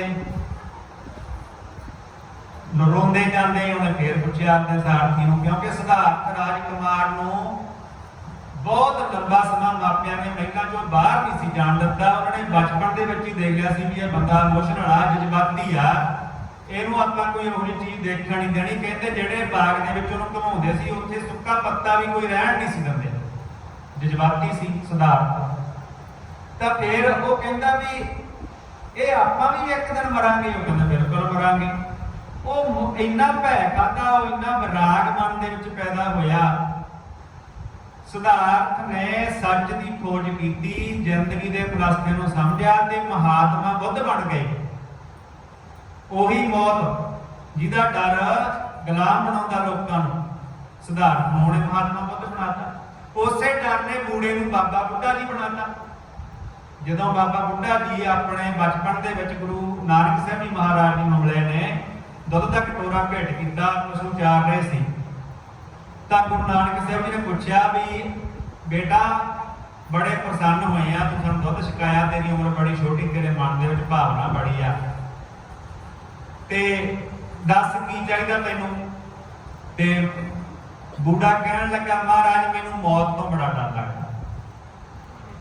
ਕਹਿੰਦੇ ਵੀ ਮੇਰੀ ਮਾਂ ਨੇ ਇੱਕ ਦਿਨ ਅੱਗ ਬਾਲੀ, ਵਿੱਚੇ ਮੋਟੀਆਂ ਲੱਕੜਾਂ ਲਾਈਆਂ, ਵਿੱਚੇ ਛੋਟੀਆਂ, ਤੇ ਮੈਂ ਮਾਂ ਨੂੰ ਕਿਹਾ ਮਾਤਾ ਦੇਖੋ ਜਜ਼ਬਾਤੀ ਬੰਦਿਆਂ ਦੀਆਂ ਗੱਲਾਂ। ਕਹਿੰਦੇ ਮੈਂ ਕਿਹਾ ਮਾਂ ਵੀ ਆ ਮੋਟੀਆਂ ਲੱਕੜਾਂ ਲਾ ਲਾ ਤੇ ਤੂੰ ਆਪਾਂ ਬਰੀਕ ਨਾ ਲਾ। ਤੇ ਕਹਿੰਦੇ ਮੇਰੀ ਮਾਂ ਕਹਿਣ ਲੱਗੀ ਬੇਟਾ ਇਹ ਮਿਲਾ ਕੇ ਲਾਉਣੀਆਂ ਪੈਂਦੀਆਂ, ਮੋਟੀਆਂ ਵੀ ਜ਼ਰੂਰੀ ਨੇ, ਬਰੀਕ ਵੀ, ਤਾਂ ਹੀ ਅੱਗ ਬਲਦੀ ਚੁੱਲ੍ਹੇ 'ਚ। ਕਹਿੰਦੇ ਮੇਰੇ ਮਨ ਦੇ ਵਿੱਚ ਬੜਾ ਉਸ ਦਿਨ ਦਾ ਇਹ ਜਿਹੜਾ ਵਿਚਾਰ ਆ ਨਾ ਉਹ ਹੋਰ ਪਣਕ ਹੀ ਜਾਂਦਾ ਵੀ ਬੇਸ਼ੱਕ ਮੈਂ ਛੋਟਾ ਨਾ ਤੇ ਫਿਰ ਮੈਂ ਨਿਗਾਹ ਵੀ ਮਾਰੀ ਮਾਂ ਦੀ ਗੱਲ ਸੁਣ ਕੇ ਆਪਦੀ ਦੀ ਆਲੇ ਦੁਆਲੇ ਵੀ ਵਾਕਿਆ ਮੇਰੇ ਤੋਂ ਛੋਟੇ ਵੀ ਕਈ ਤੁਰ ਗਏ ਤੇ ਮੈਨੂੰ ਮੌਤ ਤੋਂ ਬਹੁਤ ਡਰ ਲੱਗਦਾ। ਧੰਨ ਗੁਰੂ ਨਾਨਕ ਸਾਹਿਬ ਜੀ ਨੇ ਬਚਨ ਕੀਤੇ ਵੀ ਤੂੰ ਹੈ ਤਾਂ ਬੱਚਾ ਪਰ ਗੱਲਾਂ ਬੁੱਢਿਆਂ ਵਾਲੀਆਂ ਕਰਦਾ। ਤੇ ਬੁੱਢੇ ਦਾ ਨਾਮ ਬਾਬਾ ਬੁੱਢਾ ਸਾਹਿਬ ਜੀ ਪਿਆ। ਗੁਰੂ ਨਾਨਕ ਸਾਹਿਬ ਜੀ ਨੇ ਜੀਵਨ ਦਾ ਫਲਸਫਾ ਸਮਝਾਇਆ ਤੇ ਉਹ ਬਾਬਾ ਬੁੱਢਾ ਸਾਹਿਬ ਜੀ ਬ੍ਰਹਮ ਗਿਆਨੀ ਹੋਏ। ਉਹਨਾਂ ਨੇ ਲੰਬੀ ਉਮਰ ਵੀ ਭੋਗੀ, ਆਪ ਜੀ ਨੂੰ ਪਤਾ, ਤੇ 6 ਗੁਰੂ ਸਾਹਿਬਾਨ ਦਾ ਸੰਗ ਵੀ ਕੀਤਾ ਉਹਨਾਂ ਨੇ। ਉਹੀ ਮੌਤ ਆ, ਗੱਲ ਆਪਾਂ ਇੱਥੋਂ ਸ਼ੁਰੂ ਕੀਤੀ, ਮੌਤ ਉਹੀ ਆ, ਉਹਦੇ ਪ੍ਰਤੀ ਨਜ਼ਰੀਆ ਵੱਖੋ ਵੱਖ ਆ। ਗੁਰੂ ਨਾਨਕ ਸਾਹਿਬ ਜੀ ਮਹਾਰਾਜ ਜੀ ਤੋਂ ਲੈ ਕੇ ਸਾਰੇ ਗੁਰੂ ਸਾਹਿਬਾਨ ਨੇ, ਭਗਤ ਸਾਹਿਬਾਨ ਨੇ ਸਾਨੂੰ ਇਹ ਗੱਲ ਸਮਝਾਈ ਵੀ ਵੇਖੋ ਇਹ ਜਾਣਾ ਤਾਂ ਹਰੇਕ ਨਹੀਂ ਆ ਬੰਦੇ ਨੇ, ਕੁਦਰਤੀ ਘਟਨਾਵਾਂ ਨੇ। ਜੇ ਲੰਬੀ ਉਮਰ ਹੋਈ ਤਾਂ ਬਜ਼ੁਰਗ ਵੀ ਹਰੇਕ ਨੇ ਹੋਣਾ ਵਾ। ਹੁਣ ਬਜ਼ੁਰਗੇ ਦੇ ਜਿਹੜੀ ਬਜ਼ੁਰਗੀ ਆ, ਬੁਢਾਪਾ ਕਹਿ ਲਈਏ ਬਜ਼ੁਰਗੀ ਨਾ ਕਹੀਏ, ਬੁਢਾਪੇ ਪ੍ਰਤੀ ਵੀ ਨਜ਼ਰੀਆ ਵੱਖੋ ਵੱਖ ਹੋ ਸਕਦਾ ਵਾ। ਗੁਰੂ ਮਹਾਰਾਜ ਨੇ ਬਚਨ ਕੀਤੇ ਕਿ ਦੇਖੋ ਭਾਈ ਇਹ ਵੀ ਅਵਸਥਾ ਹੋ ਸਕਦੀ ਹੈ ਕਿ ਭਾਈ ਮੈਨੋ ਨੀਰ ਬਹਿ ਤਨ ਖੀਨਾ ਭਏ ਕੇਸ ਦੁੱਧ ਬਾਨੀ ਰੁੱਧਾ ਕੰਠ ਸ਼ਬਦ ਨਹੀਂ ਉਚਰੈ ਆਗਿਆ ਕਰੇ ਪੁਰਾਣੀ। ਇਹ ਅਵਸਥਾ ਵੀ ਹੋ ਸਕਦੀ ਆ। ਬੁਢਾਪਾ ਬੰਦੇ ਦਾ ਇਹੋ ਜਿਹਾ ਵੀ ਹੋ ਸਕਦਾ ਤੇ ਇਸ ਤਰ੍ਹਾਂ ਦਾ ਵੀ ਹੋ ਸਕਦਾ ਵਾ ਕਿ ਜਬ ਤੱਕ ਜਰਾ ਰੋਗ ਨਹੀਂ ਆਇਆ, ਜਬ ਤੱਕ ਕਾਲ ਗ੍ਰਸੀ ਨਹੀਂ ਕਾਇਆ, ਜਬ ਤੱਕ ਵਿਕਲ ਭਈ ਨਹੀਂ ਮਾਨੀ ਭਜਦੇ ਰੇਮਨ ਸਾਰੇ ਪਾਨੀ। ਬੰਦਾ ਉੱਧਰ ਜੁੜ ਜਾਵੇ ਤਾਂ ਫਿਰ ਉਸੇ ਅਵਸਥਾ ਦੇ ਵਿੱਚ ਵਿਚਰਦਿਆਂ ਹੋਇਆਂ, ਜਿਵੇਂ ਗੁਰੂ ਅਮਰਦਾਸ ਸਾਹਿਬ ਜੀ ਮਹਾਰਾਜ ਬੜੀ ਸਰੀਰ ਕਰਕੇ ਵੱਡੀ ਉਮਰ ਦੇ ਵਿੱਚ ਆਏ ਗੁਰੂ ਦੀ ਸ਼ਰਨ ਵਿੱਚ, ਪਰ ਉਹਨਾਂ ਨੇ ਫਿਰ ਇਹ ਬਚਨ ਕੀਤੇ ਕਿ ਭਾਈ ਚਾਹੇ ਜਿਹੜੀ ਉਮਰ ਮਰਜ਼ੀ ਹੋਵੇ, ਇਹੋ ਜਿਹੀ ਕੋਈ ਗੱਲ ਨਹੀਂ ਹੈ। ਜਦੋਂ ਆਪਾਂ ਮਾਲਕ ਦੇ ਨਾਲ ਜੁੜੇ ਹੋਈਏ ਤਾਂ ਸਾਡਾ ਜਿਹੜਾ ਬੁਢਾਪਾ ਵਾ ਉਹ ਬੜਾ ਸੌਖਾ ਲੱਗਦਾ ਵਾ। ਇਸੇ ਤਰ੍ਹਾਂ ਕਹਿ ਲਓ ਵੀ ਜਿਹੜੇ ਗੁਰਮੁਖ ਜਨ ਨੇ ਉਹ ਸਰੀਰ ਕਰਕੇ ਬਿਰਧ ਹੋ ਜਾਂਦੇ ਨੇ, ਪਰ ਉਹਨਾਂ ਦਾ ਜੀਵਨ ਪ੍ਰਤੀ ਨਜ਼ਰੀਆ ਜਿਹੜਾ ਉਹਨਾਂ ਦਾ ਚੜ੍ਹਦੀ ਕਲਾ ਵਾਲਾ ਜਜ਼ਬਾ ਵਾ ਉਹ ਉਹਨਾਂ ਦੇ ਜੀਵਨ ਦੇ ਵਿੱਚ ਉਸੇ ਤਰ੍ਹਾਂ ਰਹਿੰਦਾ ਵਾ। ਗੁਰਮੁਖ ਬੁੱਢੇ ਕਦੇ ਨਹੀਂ ਜਿਨ੍ਹਾਂ ਅੰਤਰ ਸੁਰਤ ਗਿਆਨ, ਜਿਹੜੇ ਸੁਰਤੀ ਕਰਕੇ ਗਿਆਨ ਦੇ ਨਾਲ ਜੁੜੇ ਹੋਏ ਆ। ਦੇਖੋ ਕਿਸੇ ਵੀ ਖੇਤਰ ਦੇ ਵਿੱਚ ਨਾ ਜਿਹੜੀ ਅਗਿਆਨਤਾ ਵਾ ਉਹ ਡਰ ਪੈਦਾ ਕਰਦੀ। ਜਦੋਂ ਆਪਾਂ ਨੂੰ ਗਿਆਨ ਹੋ ਜਾਂਦਾ ਉਸ ਚੀਜ਼ ਬਾਰੇ ਫਿਰ ਉਹ ਡਰ ਨਿਕਲ ਜਾਂਦਾ, ਕੋਈ ਵੀ ਚੀਜ਼ ਆ। ਪਰ ਹੁਣ ਜਿਹੜਾ ਗਿਆਨ ਆ ਉਹ ਸਿਰਫ ਸੂਚਨਾਵਾਂ ਇਕੱਠੀਆਂ ਕਰਨਾ ਨਹੀਂ ਹੁੰਦਾ। ਜਿਵੇਂ ਆਪਾਂ ਸੁਣਿਆ, ਖਬਰਾਂ ਸੁਣੀ ਗਏ, ਪੜ੍ਹੀ ਗਏ, ਕੁਝ ਵੀ ਸੂਚਨਾਵਾਂ ਇਕੱਠੀਆਂ ਕਰੀ ਗਏ ਤਾਂ ਉਹਨੂੰ ਹੀ ਗਿਆਨ ਨਹੀਂ ਮੰਨਿਆ ਗਿਆ। ਠੀਕ ਹੈ, ਉਹ ਸੂਚਨਾਵਾਂ ਨੇ। ਗਿਆਨ ਉਦੋਂ ਹੁੰਦਾ ਵਾ ਜਦੋਂ ਆਪਾਂ ਸੂਚਨਾਵਾਂ ਦੇ ਵਿੱਚੋਂ ਵਿਵੇਕ ਬੁੱਧੀ ਨਾਲ ਸ਼ਾਂਤੀ ਕਰਦੇ ਆ ਤੇ ਫਾਲਤੂ ਜਿਹੜਾ ਕੂੜਾ ਕਰਕਟ ਆ ਉਹਨੂੰ ਸੁੱਟ ਦਿੰਦੇ ਆ, ਤੇ ਜਿਹੜਾ ਲੋੜੀਂਦਾ ਹੁੰਦਾ ਵਾ ਸਾਡੇ ਜੀਵਨ ਨੂੰ ਕੋਈ ਸਾਰਥਕ ਸੇਧ ਦੇਣ ਵਾਲਾ ਹੁੰਦਾ ਉਹਨੂੰ, ਉਹਨਾਂ ਵਿਚਾਰਾਂ ਨੂੰ ਆਪਣੇ ਜੀਵਨ ਦੇ ਵਿੱਚ ਢਾਲ ਲੈਂਦੇ। ਸਾਡਾ ਸੁਰਤ ਗਿਆਨ, ਜਿੰਨਾ ਅੰਤਰ ਸੁਰਤ ਗਿਆਨ ਸਾਡੀ ਸੁਰਤੀ ਦਾ ਹਿੱਸਾ ਬਣ ਜਾਂਦੀਆਂ, ਫਿਰ ਉਹ ਗੱਲਾਂ ਸਾਡੇ ਜੀਵਨ ਦਾ ਹਿੱਸਾ ਬਣ ਜਾਂਦੀਆਂ ਨੇ, ਸਾਡੇ ਆਚਰਣ ਦਾ ਹਿੱਸਾ ਬਣ ਜਾਂਦੀਆਂ ਨੇ। ਉਦੋਂ ਉਹ ਗਿਆਨ ਅਖਾਉਂਦਾ ਜਦੋਂ ਸਾਡੇ ਜੀਵਨ ਦਾ ਹਿੱਸਾ ਬਣ ਜਾਂਦਾ। ਇਹ ਜਿਹੜੀ ਵਿਵੇਕ ਬੁੱਧੀ ਆ ਨਾ, ਇਹ ਬੰਦੇ ਨੂੰ ਗੁਰੂ ਦੇ ਲੜ ਲੱਗ ਕੇ ਪ੍ਰਾਪਤ ਹੁੰਦੀ। ਵਿਵੇਕ ਬੁੱਧ ਸਤਿਗੁਰ ਦੇ ਭਾਈ ਸੱਚੇ ਪਾਤਸ਼ਾਹ ਨੇ ਬਚਨ ਕੀਤੇ, ਜੋ ਮਰਜ਼ੀ ਪੜ੍ਹੀਏ, ਜੋ ਮਰਜ਼ੀ ਸੁਣੀਏ, ਉਹ ਨਹੀਂ ਮਨਾਹੀ ਹੈ। ਪਰ ਸਾਡੇ ਵਿੱਚ ਜਿਵੇਂ ਭਾਈ ਪਾਰੋ ਦੁਰਗਾ ਜੀ ਨੇ ਬਚਨ ਕੀਤੇ ਤੀਸਰੇ ਪਾਤਸ਼ਾਹ ਨੂੰ, ਸੱਚੇ ਪਾਤਸ਼ਾਹ ਪਰਮਹੰਸ ਕੀ ਹੁੰਦਾ, ਤਾਂ ਤੀਜੇ ਪਾਤਸ਼ਾਹ ਨੇ ਬਚਨ ਕੀਤੇ ਭਾਈ ਪਰਮਹੰਸ ਇੱਕ ਮਿਥਿਹਾਸਕ ਪੰਛੀ ਗਿਣਿਆ ਗਿਆ, ਜਿਹੜਾ ਕਹਿੰਦੇ ਮਾਨ ਸਰੋਵਰ ਤੇ ਰਹਿੰਦਾ, ਹੀਰੇ ਮੋਤੀ ਚੁਗਦਾ, ਜਿਸ ਕਾਰਨ ਉਹਦੀ ਚੁੰਝ ਦੇ ਵਿੱਚ ਐਸੀ ਤਾਕਤ ਆ ਜਾਂਦੀ ਵੀ ਜਦੋਂ ਉਹ ਦੁੱਧ ਦੇ ਵਿੱਚ ਆਪਣੀ ਚੁੰਝ ਪਾਉਂਦਾ ਤਾਂ ਦੁੱਧ ਤੇ ਪਾਣੀ ਵੱਖੋ ਵੱਖ ਹੋ ਜਾਂਦੇ। ਉਹ ਦੁੱਧ ਛਕ ਲੈਂਦਾ, ਪਾਣੀ ਨੂੰ ਛੱਡ ਦਿੰਦਾ। ਇਸੇ ਤਰੀਕੇ ਨਾਲ ਉਹ ਗੁਰਸਿੱਖ ਪਿਆਰੇ ਜਿਹੜੇ ਗੁਰੂ ਦਾ ਗਿਆਨ ਰੂਪੀ ਹੀਰੇ ਮੋਤੀ ਚੁਗਦੇ ਨੇ, ਮਾਲਕ ਦੀ ਯਾਦ ਰੂਪੀ ਹੀਰੇ ਮੋਤੀ ਚੁਗਦੇ ਨੇ, ਕਿਉਂਕਿ ਐਸੋ ਹੀਰਾ ਨਿਰਮਲ ਨਾਮ ਜਸ ਜਪ ਸਭ ਗੁਣ ਕਾਮ, ਗੁਰ ਕਾ ਸ਼ਬਦ ਰਤਨ ਹੈ ਹੀਰੇ ਜਿਤ ਜੜਾਓ। ਭਾਵ ਜਿਹੜੇ ਸ਼ਬਦ ਨਾਲ ਸਾਂਝ ਪਾਉਂਦੇ ਨੇ ਗੁਰਬਾਣੀ ਦੇ ਗਿਆਨ ਦੇ ਨਾਲ ਸਾਂਝ ਪਾਉਂਦੇ ਨੇ ਤਾਂ ਹੌਲੀ ਹੌਲੀ ਉਹਨਾਂ ਦੀ ਸੁਰਤ ਰੂਪੀ ਚੁੰਝ ਇਹੋ ਜਿਹੀ ਬਣ ਜਾਂਦੀ ਆ, ਉਹਨਾਂ ਦੀ ਬੁੱਧੀ ਦੇ ਵਿੱਚ ਇਹੋ ਜਿਹਾ ਵਿਵੇਕ ਆ ਜਾਂਦਾ ਵੀ ਜਦੋਂ ਉਹਨਾਂ ਨੂੰ ਬਾਹਰੋਂ ਕੁਝ ਵੀ ਸੁਣਨ ਨੂੰ ਪੜ੍ਹਨ ਨੂੰ ਮਿਲਦਾ ਤਾਂ ਉਹ ਉਸੇ ਵੇਲੇ ਨਖੇੜਾ ਕਰ ਦਿੰਦੇ ਨੇ ਵੀ ਆਹ ਗੱਲ ਸਹੀ ਹੈ ਤੇ ਆਹ ਗਲਤ ਆ। ਜਦੋਂ ਉਹਨਾਂ ਨੂੰ ਦੋ ਚੀਜ਼ਾਂ ਦੇ ਵਿੱਚੋਂ ਇੱਕ ਚੁਣਨ ਵਾਸਤੇ ਕਿਹਾ ਜਾਂਦਾ ਤਾਂ ਉਹ ਝਟਪਟ ਚੁਣ ਲੈਂਦੇ ਨੇ ਕਿ ਆਹ ਮੇਰੇ ਜੀਵਨ ਦੇ ਵਾਸਤੇ ਸਹੀ ਗੱਲ ਹੈ ਤੇ ਆਹ ਸਹੀ ਨਹੀਂ ਹੈ। ਤਾਂ ਐਸੇ ਗੁਰਸਿੱਖ ਪਿਆਰਿਆਂ ਨੂੰ ਪਰਮਹੰਸ ਕਿਹਾ ਜਾਂਦਾ। ਭਾਈ ਪਾਰੋ ਜੋਗਾ ਜੀ ਨੇ ਉਸ ਹਿਸਾਬ ਦੇ ਨਾਲ ਗੁਰੂ ਦੇ ਗਿਆਨ ਦੇ ਉੱਤੇ ਪਹਿਰਾ ਦਿੱਤਾ, ਸ਼ਬਦ ਦਾ ਅਭਿਆਸ ਕੀਤਾ, ਤਾਂ ਉਹਨਾਂ ਦੇ ਨਾਂ ਦੇ ਨਾਲ ਪੱਕੇ ਤੌਰ ਤੇ ਪਰਮਹੰਸ ਸ਼ਬਦ ਜੁੜਿਆ ਹੋਇਆ। ਭਾਈ ਗੁਰਦਾਸ ਜੀ ਨੇ ਬਚਨ ਕੀਤੇ ਨੇ, ਪਾਰੋ ਜੋਗਾ ਪਰਮਹੰਸ ਗੁਰ ਸੇਵਾ ਕਰ ਉੱਤਰਕਾਰੀ। ਭਾਈ ਪਾਰੋ ਜੋਗਾ ਜੀ ਪਰਮਹੰਸ ਨੇ ਜਿਨ੍ਹਾਂ ਨੇ ਗੁਰੂ ਦੀ ਸੇਵਾ ਕਰਕੇ ਇਸ ਸੰਸਾਰ ਸਾਗਰ ਨੂੰ ਤਰ ਲਿਆ। ਤਾਂ ਇਹ ਤਰੀਕਾ ਹੈ ਜ਼ਿੰਦਗੀ ਜਿਉਣ ਦਾ। ਜਦੋਂ ਬੰਦੇ ਦੇ ਸੁਰਤ ਦੇ ਵਿੱਚ ਗਿਆਨ ਵਸ ਜਾਵੇ ਉਹ ਫਿਰ ਭੈ ਰਹਿਤ ਹੋ ਜਾਂਦਾ। ਜਨ ਨਿਰਭਉ ਹਰਿ ਨਿਰਭਉ ਧਿਆਇਆ ਜੀ, ਤਿਨਕਾ ਭਉ ਸਭ ਕਵਸ। ਨਿਰਭਉ ਜਪੈ ਸਗਲ ਭਉ ਮਿਟੈ। ਗੁਰੂ ਮਹਾਰਾਜ ਨੇ ਬਚਨ ਕੀਤੇ ਨੇ ਪਾਵਨ ਸੁਖਮਨੀ ਸਾਹਿਬ ਦੇ ਵਿੱਚ। ਨਿਰਭਉ ਪਰਮਾਤਮਾ ਨੂੰ ਸਿਮਰਨ ਦੇ ਨਾਲ ਉਹਨਾਂ ਦੇ ਸਾਰੇ ਭੈ ਆ ਜਿਹੜੇ ਉਹ ਦੂਰ ਹੋ ਜਾਂਦੇ। ਭੈ ਅਗਿਆਨਤਾ ਕਰਕੇ, ਦੂਜਾ ਭੈ ਔਗਣਾ ਕਰਕੇ। ਗੁਰੂ ਮਹਾਰਾਜ ਨੇ ਵੀ ਬਚਨ ਕੀਤੇ ਬੰਦੇ ਦੇ ਜੀਵਨ ਵਿੱਚ ਜਿੰਨੇ ਵੀ ਔਗਣ ਹੋਣਗੇ ਬੰਦਾ ਉਹਨਾਂ ਜੰਜੀਰਾਂ ਦੇ ਵਿੱਚ ਜਕੜਿਆ ਪਿਆ ਹੋ। ਸੋ ਥੋੜਾ ਕੁ ਸਮਾਂ ਭਾਈ ਸੰਗਤ ਹੋਰ ਧਿਆਨ ਦੇ ਕੇ ਬੈਠੇ ਜੀ। ਵਾਹਿਗੁਰੂ ਜੀ ਕਾ ਖਾਲਸਾ, ਵਾਹਿਗੁਰੂ ਜੀ ਕੀ ਫਤਿਹ। ਵਾਹਿਗੁਰੂ ਜੀ ਕਾ ਖਾਲਸਾ, ਵਾਹਿਗੁਰੂ ਜੀ ਕੀ ਫਤਿਹ। ਮਾਸਟਰ ਗੁਰਦੇਵ ਸਿੰਘ ਜੀ ਅੰਤਮ ਅਰਦਾਸ ਵਿੱਚ ਜੁੜ ਬੈਠੇ ਸਾਧ ਸੰਗਤ ਜੀ ਫਤਿਹ ਅਰਜ਼ ਕਰਦਾ। ਵਾਹਿਗੁਰੂ ਜੀ ਕਾ ਖਾਲਸਾ, ਵਾਹਿਗੁਰੂ ਜੀ ਕੀ ਫਤਿਹ। ਮਾਸਟਰ ਗੁਰਦੇਵ ਸਿੰਘ ਜੀ ਬਾਰੇ ਮੇਰੇ ਨਾਲ ਵੱਧ ਤੁਸੀਂ ਬਹੁਤ ਭਲੀ ਭਾਂਤ ਉਹਨਾਂ ਨੂੰ ਜਾਣਦੇ ਹੋ ਕਿ ਕਿਸ ਤਰ੍ਹਾਂ ਦੇ ਸੁਭਾਅ ਦੇ ਮਾਲਕ ਸਨ, ਕਿਸ ਤਰ੍ਹਾਂ ਉਹਨਾਂ ਨੇ ਆਪਣੀ ਜ਼ਿੰਦਗੀ ਬਤੀਤ ਕੀਤੀ, ਕਿਵੇਂ ਉਹਨਾਂ ਨੇ ਵਿਦਿਆ ਦੇ ਖੇਤਰ ਵਿੱਚ ਆਪਣਾ ਨਾਮ ਬਣਾਇਆ।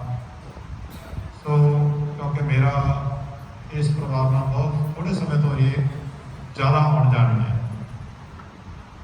ਇਲੈਕਸ਼ਨ ਦੇ ਦੌਰਾਨ ਮਾਸਟਰ ਮਨਜੀਤ ਸਿੰਘ ਜੀ ਦੇ ਨਾਲ ਪਰਿਵਾਰ ਦੇ ਨਾਲ ਸਾਂਝ ਬਣੀ ਔਰ ਜੋ ਇਹਨਾਂ ਨੇ ਪਿਆਰ ਦਿੱਤਾ ਉਹ ਮੈਂ ਸਮਝਦਾ ਕਿ ਇਸ ਪਰਿਵਾਰ ਨੂੰ ਜੋ ਵਿਰਸੇ ਵਿੱਚ ਮਿਲੀ ਸੀ ਗੁਰਤੀ ਉਹਦੇ ਕਾਰਨ ਹੈ। ਮਾਸਟਰ ਗੁਰਨੇਕ ਸਿੰਘ ਜੀ ਦਾ ਜਨਮ 9 ਦਸੰਬਰ 1935 ਨੂੰ ਮੱਦੋਕੇ ਜ਼ਿਲ੍ਹਾ ਮੋਗਾ ਵਿਖੇ ਸਰਦਾਰ ਚੰਦ ਸਿੰਘ ਦੇ ਤੇ ਮਾਤਾ ਬਚਿੰਤ ਕੌਰ ਦੇ ਉੱਪਰੋਂ ਜਨਮ ਹੋਇਆ। 1954 ਚ ਇਹਨਾਂ ਨੇ 1954 ਦੇ ਵਿੱਚ ਚੂੜਚੱਕ ਤੋਂ ਮੈਟ੍ਰਿਕ ਪਾਸ ਕੀਤੀ। JBT ਕਰਨ ਉਪਰੰਤ ਇਹਨਾਂ ਨੇ ਸਰਵਿਸ ਜਦੋਂ ਜੁਆਇਨ ਕੀਤੀ, ਪਹਿਲੀ ਪੋਸਟਿੰਗ ਇਹਨਾਂ ਦੀ ਰਖਵਾਲਾ ਜ਼ਿਲ੍ਹਾ ਮੁਕਤਸਰ ਵਿਖੇ ਹੋਈ ਔਰ ਲੰਬਾ ਸਮਾਂ ਵਿਦਿਆ ਦੇ ਖੇਤਰ ਦੇ ਵਿੱਚ ਇਹਨਾਂ ਨੇ ਆਪਣਾ ਯੋਗਦਾਨ ਪਾਇਆ। 1956 ਦੇ ਵਿੱਚ ਮਾਤਾ ਮਹਿੰਦਰ ਕੌਰ ਦੇ ਨਾਲ ਸ਼ਾਦੀ ਹੋਈ, 3 ਬੇਟੀਆਂ 1 ਬੇਟਾ ਇਹਨਾਂ ਦੇ ਗ੍ਰਹਿ ਵਿਖੇ ਪੈਦਾ ਹੋਏ। ਕਿਉਂਕਿ ਕਾਫੀ ਸਮਾਂ ਪਹਿਲਾਂ 1 ਬੇਟੀ ਦੀ ਮੌਤ ਹੋ ਗਈ ਸੀ। ਉਸ ਸਮੇਂ ਪਰਿਵਾਰ ਦੇ ਵਿੱਚ ਅੰਤਾਂ ਦਾ ਦੁੱਖ, ਅੰਤਾਂ ਦਾ ਖਲਾਅ ਪੈਦਾ ਹੋ ਗਿਆ ਸੀ। ਪਰ ਮਾਸਟਰ ਗੁਰਨੇਕ ਸਿੰਘ ਜੀ ਨੇ ਉਸ ਮੌਕੇ ਵੀ ਪਰਿਵਾਰ ਨੂੰ ਸੰਭਾਲਿਆ ਔਰ ਅੱਗੇ ਪਰਿਵਾਰ ਨੂੰ ਐਜੂਕੇਸ਼ਨ ਦੇ ਖੇਤਰ ਦੇ ਵਿੱਚ ਸਾਰੇ ਪਰਿਵਾਰ ਨੂੰ ਇਹਨਾਂ ਨੇ ਯੋਗਦਾਨ ਪਾ ਕੇ ਪਰਿਵਾਰ ਦਾ ਹਰ ਮੈਂਬਰ ਬਹੁਤ ਵਧੀਆ ਟੀਚਿੰਗ ਲਾਈਨ ਦੇ ਵਿੱਚ ਆਪਣਾ ਨਾਮ ਬਣਾ ਰਿਹਾ ਹੈ। ਜਿੱਥੇ ਮਾਸਟਰ ਬਲਜੀਤ ਸਿੰਘ ਜੀ ਸਾਡੀਆਂ ਭੈਣਾਂ ਜੋ ਕਿ ਵਿਦੇਸ਼ ਦੇ ਵਿੱਚ ਹਨ, ਉਹ ਵੀ ਟੀਚਿੰਗ ਲਾਈਨ ਦੇ ਵਿੱਚ ਆਪਣਾ ਯੋਗਦਾਨ ਪਾ ਰਹੀਆਂ ਸੀ ਔਰ ਸਾਡੀ ਭੈਣ ਸੁਰਿੰਦਰ ਕੌਰ ਜੋ ਕਿ ਇਸ ਘਰ ਦੀ ਨੂੰਹ ਰਾਣੀ ਆ, ਉਹ ਵੀ ਖਾਲਸਾ ਭੁਪਿੰਦਰ ਸਕੂਲ ਦੇ ਵਿੱਚ बतौर प्रिंसीपल ड्यूटी निभा रही है। उन्होंने 2 पोतरे हरकमल से गुरसिमरन वो भी समाज के अपना बनता योगदान पा रहे हैं। सो मैं मास्टर गुरनेक सिंह बारे जिन्ना सुनिया उन्होंने शब्दों में बयान नहीं किया जा सकता, क्योंकि समा बहुत ज़्यादा हो गया।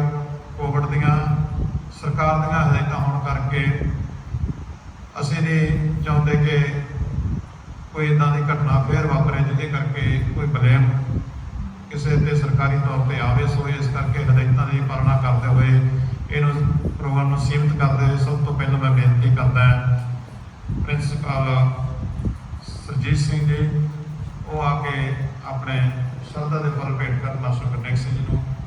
प्रिंसीपल सरजीत सिंह जी।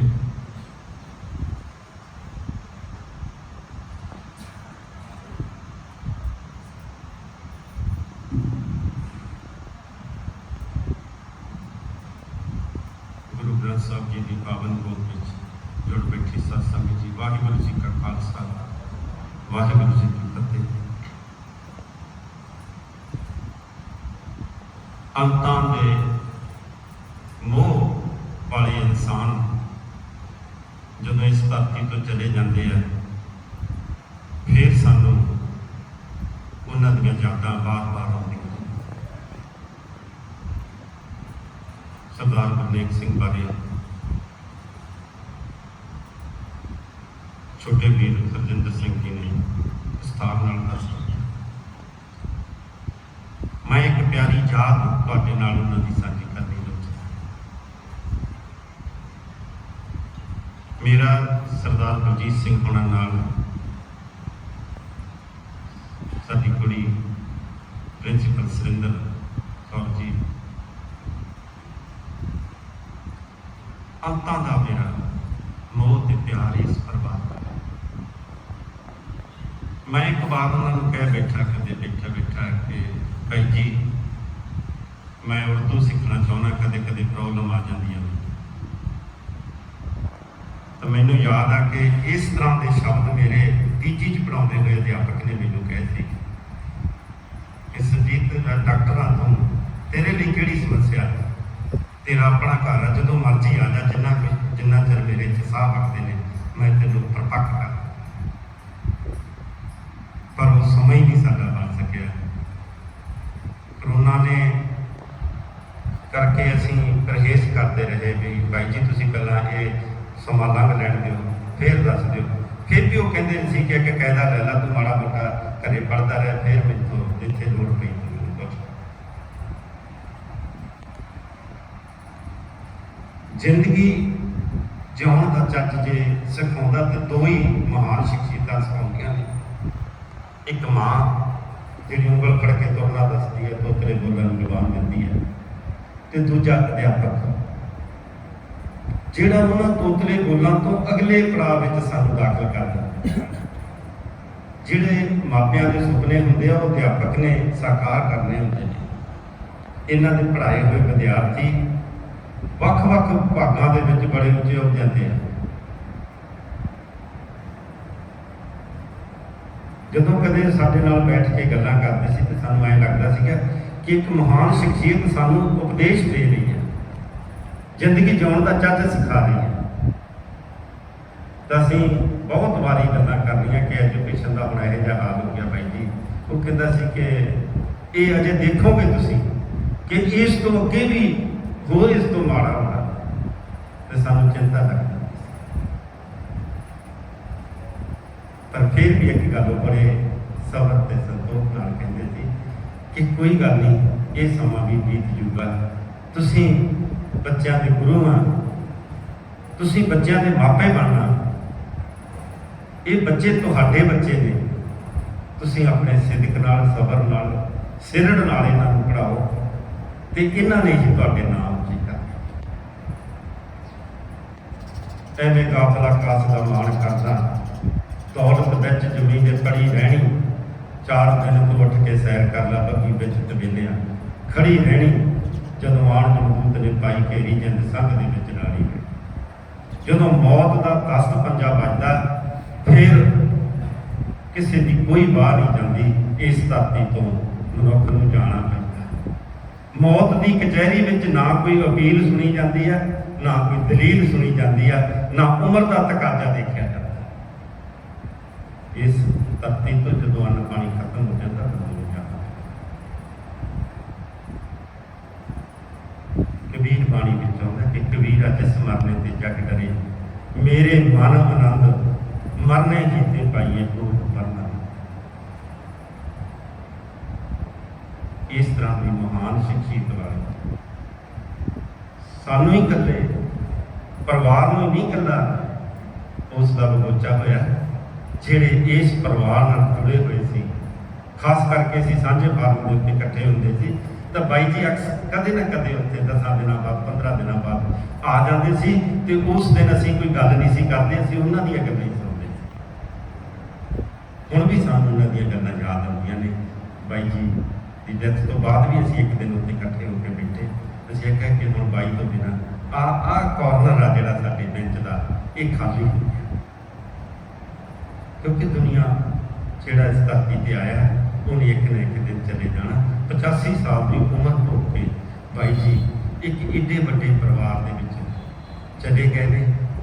ਇਹਨਾਂ ਇਸ ਪਰਿਵਾਰ ਨੇ ਜਿਹੜੀ ਸੇਵਾ ਕੀਤੀ ਹੈ, ਮੈਂ ਦੇਖਦਾ ਰਿਹਾ ਸੀ ਪ੍ਰਿੰਸੀਪਲ ਆ ਸਾਡੇ ਖਾਲਸਾ ਸਕੂਲ ਦੇ ਸੁਰਿੰਦਰ ਕੌਰ, ਇੰਨੀ ਸੇਵਾ ਕਰਦੇ ਸੀ ਵੀ ਮੈਂ ਕਹਿੰਦਾ ਕਿ ਜੇ ਕੁਝ ਕਿਸੇ ਨੇ ਸਿੱਖਣਾ ਤੇ ਇਸ ਪਰਿਵਾਰ ਤੋਂ ਸਿੱਖਿਆ ਜਾ ਸਕਦਾ ਸੀ ਕਿ ਆਪਣੇ ਬਜ਼ੁਰਗਾਂ ਦੀ ਸੇਵਾ। ਜਿੱਦਾਂ ਸਰਦਾਰ ਚਰਨਜੀਤ ਸਿੰਘ ਤੇ ਉਹ ਬੇਟੀ ਕੈਨੇਡਾ ਨੂੰ ਜਾਣ ਲੱਗੇ, ਬਾਈ ਜੀ ਨੂੰ ਮਿਲ ਕੇ ਗਏ ਤਾਂ ਬਾਈ ਜੀ ਇਹ ਕਹਿੰਦੇ ਕਿ ਅੱਜ ਰਾਤ ਸਾਡੀ ਗੱਲ ਹੋਈ ਉਹਦੇ ਚਰਨਜੀਤ ਸਿੰਘ ਨਾਲ, ਤਾਂ ਕਹਿੰਦੇ ਬਾਈ ਜੀ ਨੇ ਇੱਕ ਸ਼ਬਦ ਬੋਲਿਆ, ਨਦੀਆਂ ਨਾਲ ਸੰਜੋਗੀ ਮੇਲੇ। ਕਹਿੰਦੇ ਸਾਨੂੰ ਕੀ ਪਤਾ ਸੀ ਕਿ ਅਸੀਂ ਉਹਨਾਂ ਨੂੰ ਮਿਲਣਾ ਹੀ, ਬਸ ਇਹ ਅਖੀਰਲਾ ਸਮਾਂ ਸੀ ਜਿਹੜੇ ਉਹਨਾਂ ਨੇ ਇਹ ਸ਼ਬਦ ਬੋਲੇ ਕਿ ਫਿਰ ਪਤਾ ਨਹੀਂ ਆਉਣਾ ਕਿ ਨਹੀਂ, ਤੁਸੀਂ ਮਿਲਣਾ ਕਿ ਨਹੀਂ। ਬਸ ਉਹ ਸ਼ਬਦ ਕਹਿੰਦੇ ਸਾਡੇ ਕੰਨਾਂ ਵਿੱਚ ਅੱਜ ਵੀ ਉਵੇਂ ਗੂੰਜਦੇ। ਇਹ ਪਿਆਰ ਭਰੀ ਸ਼ਖਸੀਅਤ, ਲੋਕਾਂ ਨੂੰ ਮੋਹ ਵੰਡਣ ਵਾਲੀ ਸ਼ਖਸੀਅਤ ਇਸ ਪਰਿਵਾਰ ਨੂੰ ਹੀ ਨਹੀਂ ਇਕੱਲਾ ਘਾਟਾ ਪਿਆ, ਸਾਡੇ ਸਮੁੱਚੇ ਸਮਾਜ ਨੂੰ ਬਹੁਤ ਵੱਡਾ ਘਾਟਾ ਜਿਹੜਾ ਨਾ ਹੁੰਦਾ। ਮੈਂ ਪਰਮਾਤਮਾ ਅੱਗੇ ਹੀ ਅਰਦਾਸ ਕਰੂੰਗਾ ਕਿ ਇਹ ਪਰਮਾਤਮਾ ਉਹਨਾਂ ਦੀ ਵਿਛੜੀ ਹੋਈ ਰੂਹ ਨੂੰ ਆਪਣੇ ਚਰਨਾਂ 'ਚ ਨਿਵਾਸ ਦੇਣਾ ਤੇ ਬਾਕੀ ਪਰਿਵਾਰ ਨੂੰ ਭਾਣਾ ਮੰਨਣ ਦਾ ਦਰ ਬਖਸ਼ਣਾ। ਇਹੀ ਸੱਚੀ ਤੇ ਸੁੱਚੀ ਸ਼ਰਧਾਂਜਲੀ ਆ ਕਿ ਬਾਈ ਜੀ ਵਰਗੇ ਹੁਣ ਅਸੀਂ ਆਪਣੇ ਵਿੱਚ ਪੈਦਾ ਕਰੀਏ। ਇੱਕ ਦਿਨ ਅਸਾਂ ਵੀ ਆਲਮਾ ਤੁਰ ਜਾਣਾ ਕੁੰਡਾ ਮਾਰ ਕੇ, ਇਹਨਾਂ ਬਲੇਟੀਆਂ ਦਾ ਸਾਰਿਆਂ ਨੇ ਜਾਣਾ, ਪਰ ਜਿਹੜਾ ਪੱਕਿਆ ਹੋਇਆ ਫਲ ਜਦੋਂ ਡਿੱਗਦਾ ਨਾ ਉਦੋਂ ਰੁੱਖ ਨੂੰ ਵੀ ਕੋਈ ਬਹੁਤਾ ਫਰਕ ਨਹੀਂ ਪੈਂਦਾ। ਜਦੋਂ ਕੱਚੇ ਫਲ ਟੁੱਟ ਜਾਂਦੇ ਆ ਉਦੋਂ ਬਹੁਤ ਦੁੱਖ ਹੁੰਦਾ। ਜਿਹੜੀ ਗੱਲ ਗੁਰਜਿੰਦਰ ਸਿੰਘ ਨੇ ਕਹੀ ਹੈ ਕਿ ਇਸ ਪਰਿਵਾਰ ਦਾ ਇੱਕ ਬਹੁਤ ਵੱਡਾ ਦੁੱਖ ਸੀ ਜਿਹੜਾ ਬਾਈ ਜੀ ਆਪਣੇ ਦਿਲ ਦੇ ਵਿੱਚ ਲੈ ਕੇ ਬੈਠੇ। ਫਿਰ ਜੀਵਨ ਸਾਥੀ ਦਾ ਚਲੇ ਜਾਣਾ ਉਹ ਹੋਰ ਵੀ ਦੁੱਖ ਹੋ ਗਿਆ ਸੀ, ਪਰ ਇਸ ਧਰਤੀ ਤੇ ਰਹਿਣਾ ਕਿਸੇ ਨੇ ਨਹੀਂ। ਆਓ ਸੱਚੀ ਸੁੱਚੀ ਸ਼ਰਧਾਂਜਲੀ ਹੈ ਕਿ ਬਾਈ ਜੀ ਵਰਗੇ ਗੁਣ ਅਸੀਂ ਆਪਣੇ ਵਿੱਚ ਧਾਰੀਏ। ਵਾਹਿਗੁਰੂ ਜੀ ਕਾ ਖਾਲਸਾ, ਵਾਹਿਗੁਰੂ ਜੀ ਕੀ ਫਤਿਹ। ਬਹੁਤ ਬਹੁਤ ਧੰਨਵਾਦ ਡਾਕਟਰ ਸੰਜੀਤ ਸਿੰਘ ਜੀ ਦਾ। ਔਰ ਡਾਕਟਰ ਸੰਜੀਤ ਸਿੰਘ ਨੇ ਜਿਹੜੀ ਇੱਕ ਗੱਲ ਕੀਤੀ ਹੈ ਕਿ ਸੇਵਾ ਜੋ ਇਸ ਪਰਿਵਾਰ ਨੇ ਮਾਸਟਰ ਗੁਰਨੇਕ ਸਿੰਘ ਜੀ ਨੇ ਕੀਤੀ ਹੈ, ਮੈਂ ਸਮਝਦਾ ਕਿ ਮਾਸਟਰ ਗੁਰਨੇਕ ਸਿੰਘ ਦਾ ਇਸ ਧਰਤੀ ਤੇ ਆਉਣਾ ਸਫਲ ਹੈ। ਕਿਉਂਕਿ ਸ਼ਾਮ ਨੂੰ ਜਦੋਂ ਟਾਈਮ ਹੁੰਦਾ ਸੀ ਤੇ ਬਲਜੀਤ ਨੇ ਕਹਿਣਾ ਯਾਰ ਹੁਣ ਮੈਨੂੰ ਛੁੱਟੀ ਦੇ ਦਿਓ 2 ਘੰਟੇ ਬਾਪੂ ਜੀ ਦੀ ਸੇਵਾ ਕਰਨੀ ਜਾ ਕੇ। ਹਮੇਸ਼ਾ ਰੂਟੀਨ 'ਚ ਬਿਨਾਂ ਕਿਤੇ ਨਾਗਾ, ਬਿਨਾਂ ਕਿਸੇ, ਔਰ ਕਦੇ ਵੀ ਇਹਨਾਂ ਨੇ ਇਹ ਨਹੀਂ ਸੀਗਾ ਵੀ ਸੇਵਾ ਨੂੰ ਬੋਝ ਮੰਨਿਆ ਉਹਨਾਂ ਨੂੰ। ਜਦੋਂ ਜਾਣਾ ਬਾਪੂ ਜੀ ਕੋਲੇ ਔਰ ਬੜਾ ਚਾਅ ਨਾਲ ਉਹਨਾਂ ਦੀ ਸੇਵਾ ਦੇਖ ਰੇਖ ਕਰਨੀ। ਮੈਂ ਸਮਝਦਾ ਕਿ ਉਹਨਾਂ ਦਾ ਆਉਣਾ ਵੀ ਸਫਲ ਹੈ ਤੇ ਜਾਣਾ ਵੀ ਸਫਲ ਹੈ, ਕਿਉਂਕਿ ਅੱਜ ਦੇ ਹਾਲਾਤਾਂ ਦੇ ਵਿੱਚ ਸਾਡੀ ਜਿਹੜੀ ਨੌਜਵਾਨ ਪੀੜ੍ਹੀ ਆ ਉਹਦੇ ਮਾਂ ਪਿਓ ਦੀ ਸੇਵਾ ਤੋਂ ਭੱਜ ਰਹੀ ਹੈ। ਸੋ ਸਾਡੇ ਕੋਲ ਬਹੁਤ ਸਾਰੇ ਸੰਦੇਸ਼ ਆਏ। Makhan Singh Brar, ex chairman health department Punjab, ਜਥੇਦਾਰ ਤੋਤਾ ਸਿੰਘ ਜੀ ਸਪੁੱਤਰ ਉਹਨਾਂ ਵੱਲੋਂ ਸ਼ੋਕ ਸੰਦੇਸ਼ ਆਇਆ। ਅਧਿਆਪਕ ਦਲ ਪੰਜਾਬ ਵੱਲੋਂ ਸ਼ੋਕ ਸੰਦੇਸ਼ ਆਇਆ। ਉਹਨਾਂ ਦਾ ਧੰਨਵਾਦ। ਸਾਂਝਾ ਫਾਰਮ ਵਾਰਡ ਨੰਬਰ 7 ਉਹਨਾਂ ਵੱਲੋਂ ਸ਼ੋਕ ਸੰਦੇਸ਼ ਆਇਆ। ਮਾਪੇ ਅਧਿਆਪਕ ਸੰਘ ਅਤੇ ਸਮੂਹ staff Bhupindra Khalsa senior secondary school ਲੋਗਾ ਉਹਨਾਂ ਵੱਲੋਂ ਸ਼ੋਕ ਸੰਦੇਸ਼ ਆਇਆ। ਉਹਨਾਂ ਦਾ ਧੰਨਵਾਦ। ਗੁਰਦੁਆਰਾ ਗੁਰੂ ਰਾਮਦਾਸ ਸਾਹਿਬ ਜਿੱਥੇ ਆਪਾਂ ਇਸ ਟਾਈਮ ਵਿਰਾਜਮਾਨ ਹੈ, ਇਸ ਪ੍ਰਬੰਧਕ ਕਮੇਟੀ ਵੱਲੋਂ ਸ਼ੋਕ ਸੰਦੇਸ਼ ਆਇਆ। ਸੋ ਇਹਨਾਂ ਦਾ ਵੀ ਬਹੁਤ ਬਹੁਤ ਧੰਨਵਾਦ। ਔਰ ਇੱਕ ਹੋਰ ਜਿਹੜੀ ਮੇਰੇ ਮਨ ਨੂੰ ਗੱਲ ਬਹੁਤ ਚੰਗੀ ਲੱਗੀ ਕਿ ਜਿਹੜੇ ਬੱਚੇ ਕੀਰਤਨ ਕਰ ਰਹੇ ਸਨ, ਇਹ ਭੁਪਿੰਦਰਾ ਖਾਲਸਾ ਸਕੂਲ ਦੇ ਸਟੂਡੈਂਟ ਰਹੇ ਹੈ। ਸਾਡੀ ਭੈਣ ਸੁਰਿੰਦਰ ਕੌਰ ਜੀ ਦੇ ਕੋਲੋਂ ਪੜ੍ਹੇ ਆ ਤੇ ਗਿਆਨੀ ਪ੍ਰੀਤਮ ਸਿੰਘ ਜੀ ਜਿਨ੍ਹਾਂ ਨੇ ਕਥਾ ਕੀਤੀ ਹੈ, ਉਹ ਵੀ ਇਹਨਾਂ ਦੇ ਨਾਲ ਪਰਿਵਾਰਕ ਇਹਨਾਂ ਦੀ ਸਾਂਝ ਹੈ। ਸੋ ਸਾਰੀ ਸੰਗਤ ਦਾ ਧੰਨਵਾਦ। ਅੰਤ ਵਿੱਚ ਆਈਆਂ ਹੋਈਆਂ ਸੰਗਤਾਂ ਦਾ ਧੰਨਵਾਦ ਕਰਨਗੇ ਜਗਦੀਪ ਸਿੰਘ ਸਰਪੰਚ ਰੋਡੇ। ਉਹਨਾਂ ਨੂੰ ਬੇਨਤੀ ਹੈ ਕਿ ਆਈਆਂ ਸੰਗਤਾਂ ਦਾ ਧੰਨਵਾਦ ਕਰਨ।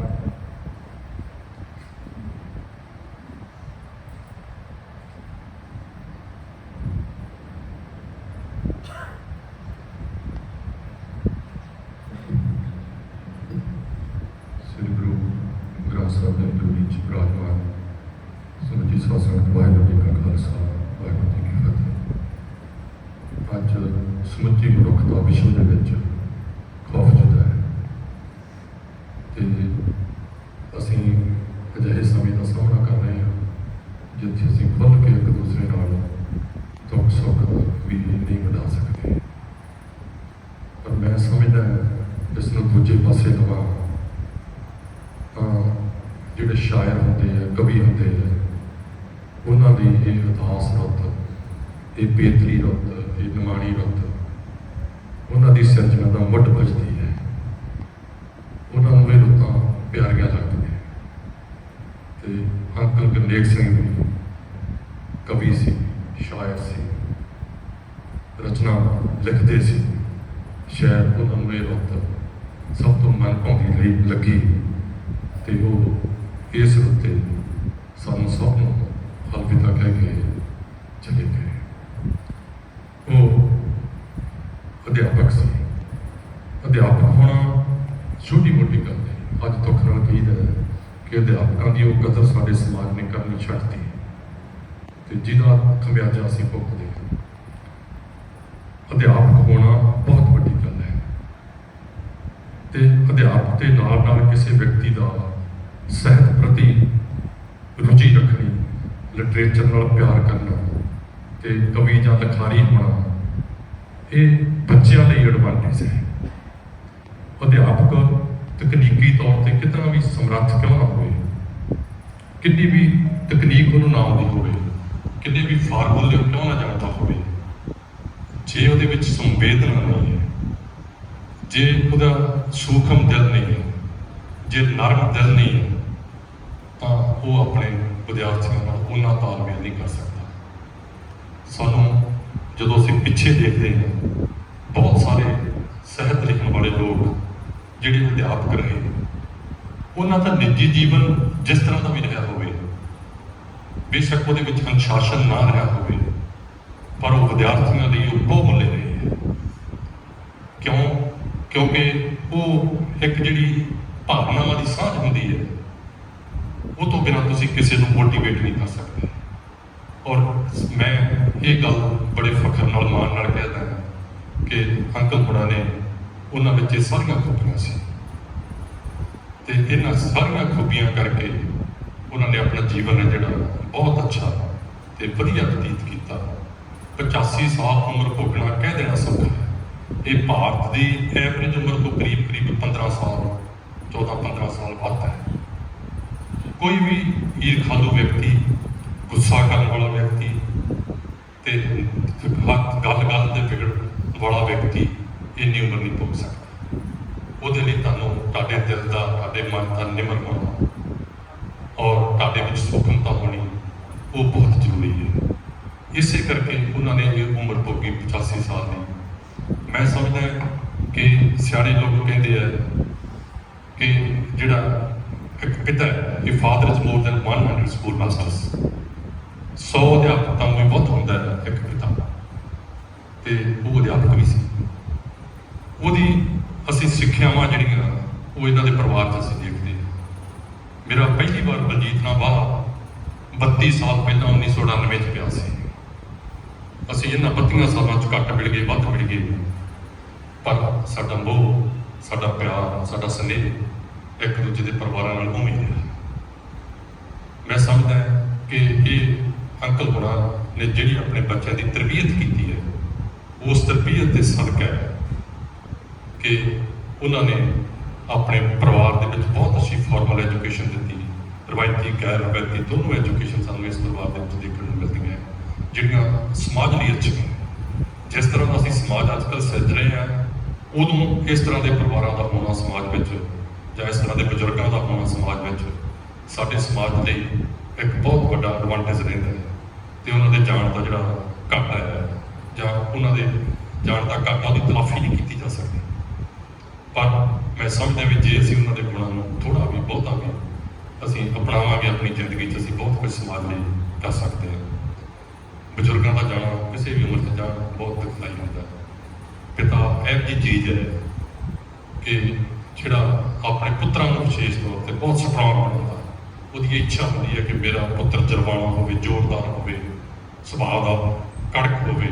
ਸ਼ਾਇਦ ਇਹ ਸਾਡੀ ਮਨੁੱਖੀ ਸਭਿਅਤਾ ਹੈ, ਕਿਉਂਕਿ ਜਦੋਂ ਲੱਖਾਂ ਸਾਲਾਂ ਤੋਂ ਪੁਰਾਣੀ ਤੋਂ ਅਸੀਂ ਸਮਾਜਿਕ ਪ੍ਰਾਣੀ ਬਣੇ ਹਾਂ, ਉਸ ਸੰਘਰਸ਼ ਦੇ ਵਿੱਚ ਜਿਸ ਤਰ੍ਹਾਂ ਦੀ ਸਾਨੂੰ ਇੱਕ ਪੀੜ੍ਹੀ ਤੋਂ ਦੂਜੀ ਪੀੜ੍ਹੀਆਂ ਦੀ ਰਵਾਇਤਾਂ ਚਾਹੀਦੀਆਂ ਸੀ, ਸ਼ਾਇਦ ਇਹ ਰਵਾਇਤਾਂ ਮੰਗ ਕਰਦੀਆਂ ਸੀ ਕਿ ਜਿਹੜੇ ਉਹ ਮੇਲ ਮੈਂਬਰ ਦਾ ਪਰਿਵਾਰਾਂ ਦੇ ਉਹ ਤਕੜੇ ਹੋਣ।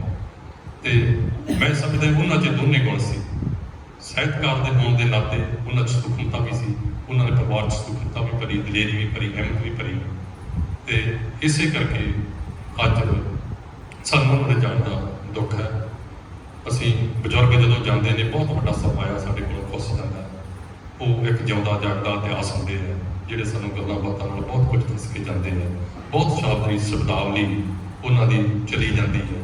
ਤੇ ਮੈਂ ਸਮਝਦਾ ਕਿ ਜਿਹੜੇ ਇਹ ਮਨੁੱਖ ਜਿਹੜੇ ਸ਼ਾਹਮੁਖੀ ਲਿਪੀ ਦੇ, ਦੇਵਨਾਗਰੀ ਲਿਪੀ ਦੇ, ਗੁਰਮੁਖੀ ਲਿਪੀ ਦੇ ਮਾਹਰ, ਉਰਦੂ ਦੇ, ਸੰਸਕ੍ਰਿਤ, ਫਾਰਸੀ ਦੇ ਕੁਝ ਸ਼ਬਦ ਵੀ ਇਹਨਾਂ ਦੇ ਜਾਣ ਨਾਲ ਸਾਡੇ ਕੋਲੋਂ ਚਲੇ ਗਏ। ਇਹ ਬਹੁਤ ਵੱਡਾ ਸਰਮਾਇਆ, ਜਿਉਂਦੀ ਜਾਗਦੀ ਹੈ ਬਹੁਤ ਪਿਸ਼ਾਬੀ ਜਿਹੜੀ ਡਿਕਸ਼ਨਰੀ ਸੀ, ਉਹ ਸਾਡੇ ਕੋਲੋਂ ਚਲੀ ਗਈ। ਔਰ ਜਦੋਂ ਬਜ਼ੁਰਗ ਜਾਂਦੇ ਨੇ, ਉਹਨਾਂ ਦੀਆਂ ਖਾਲੀ ਕੁਰਸੀਆਂ ਵੱਲ ਅਸੀਂ ਦੇਖਦੇ ਹਾਂ, ਸਾਡਾ ਅੱਖਾਂ 'ਚ ਵੀ ਸਾਡੀਆਂ 'ਚ ਖਾਲੀ ਪਣ ਹੈ। ਇਹ ਜਿਨ੍ਹਾਂ ਨੇ ਆਪਣੇ ਬਜ਼ੁਰਗਾਂ ਨੂੰ ਤੁਰਦਿਆਂ ਵੇਖਿਆ, ਉਹ ਸ਼ਾਇਦ ਇਹ ਮਹਿਸੂਸ ਕਰ ਸਕਦੇ। ਜਿਨ੍ਹਾਂ ਦੀਆਂ ਮਾਵਾਂ ਗਈਆਂ, ਜਿਨ੍ਹਾਂ ਦੇ ਪਿਤਾ ਗਏ ਆ, ਉਹ ਬਿਹਤਰ ਮਹਿਸੂਸ ਕਰ ਸਕਦੇ ਆ ਇਹਨਾਂ ਚੀਜ਼ਾਂ ਨੂੰ। ਉਹਨਾਂ ਦੇ ਜਾਣ ਦਾ ਦੁੱਖ ਹੈ। ਔਰ ਤੁਸੀਂ ਇਸ ਸੰਕਟਮਈ ਸਮੇਂ ਦੇ ਵਿੱਚ ਵੀ ਤੁਸੀਂ ਬਹੁਤ ਸਾਰੇ ਸਾਡੇ ਦੋਸਤ ਤੇ ਰਿਸ਼ਤੇਦਾਰਾਂ ਨੇ ਆ ਕੇ ਸਾਡੇ ਪਰਿਵਾਰ ਨਾਲ ਦੁੱਖ ਸਾਂਝਾ ਕੀਤਾ। ਮੈਂ ਸਾਰਿਆਂ ਦੇ ਪਰਿਵਾਰ ਵੱਲੋਂ, ਆਪਣੇ ਵੱਲੋਂ ਸਾਰਿਆਂ ਦਾ ਧੰਨਵਾਦ ਕਰਦਾ ਹਾਂ ਕਿ ਤੁਸੀਂ ਆਏ, ਸਾਡਾ ਦੁੱਖ ਘੱਟ ਕੀਤਾ, ਉਹਨਾਂ ਦੀ ਅੰਤਿਮ ਅਰਦਾਸ ਵਿੱਚ ਸ਼ਾਮਲ ਹੋਏ।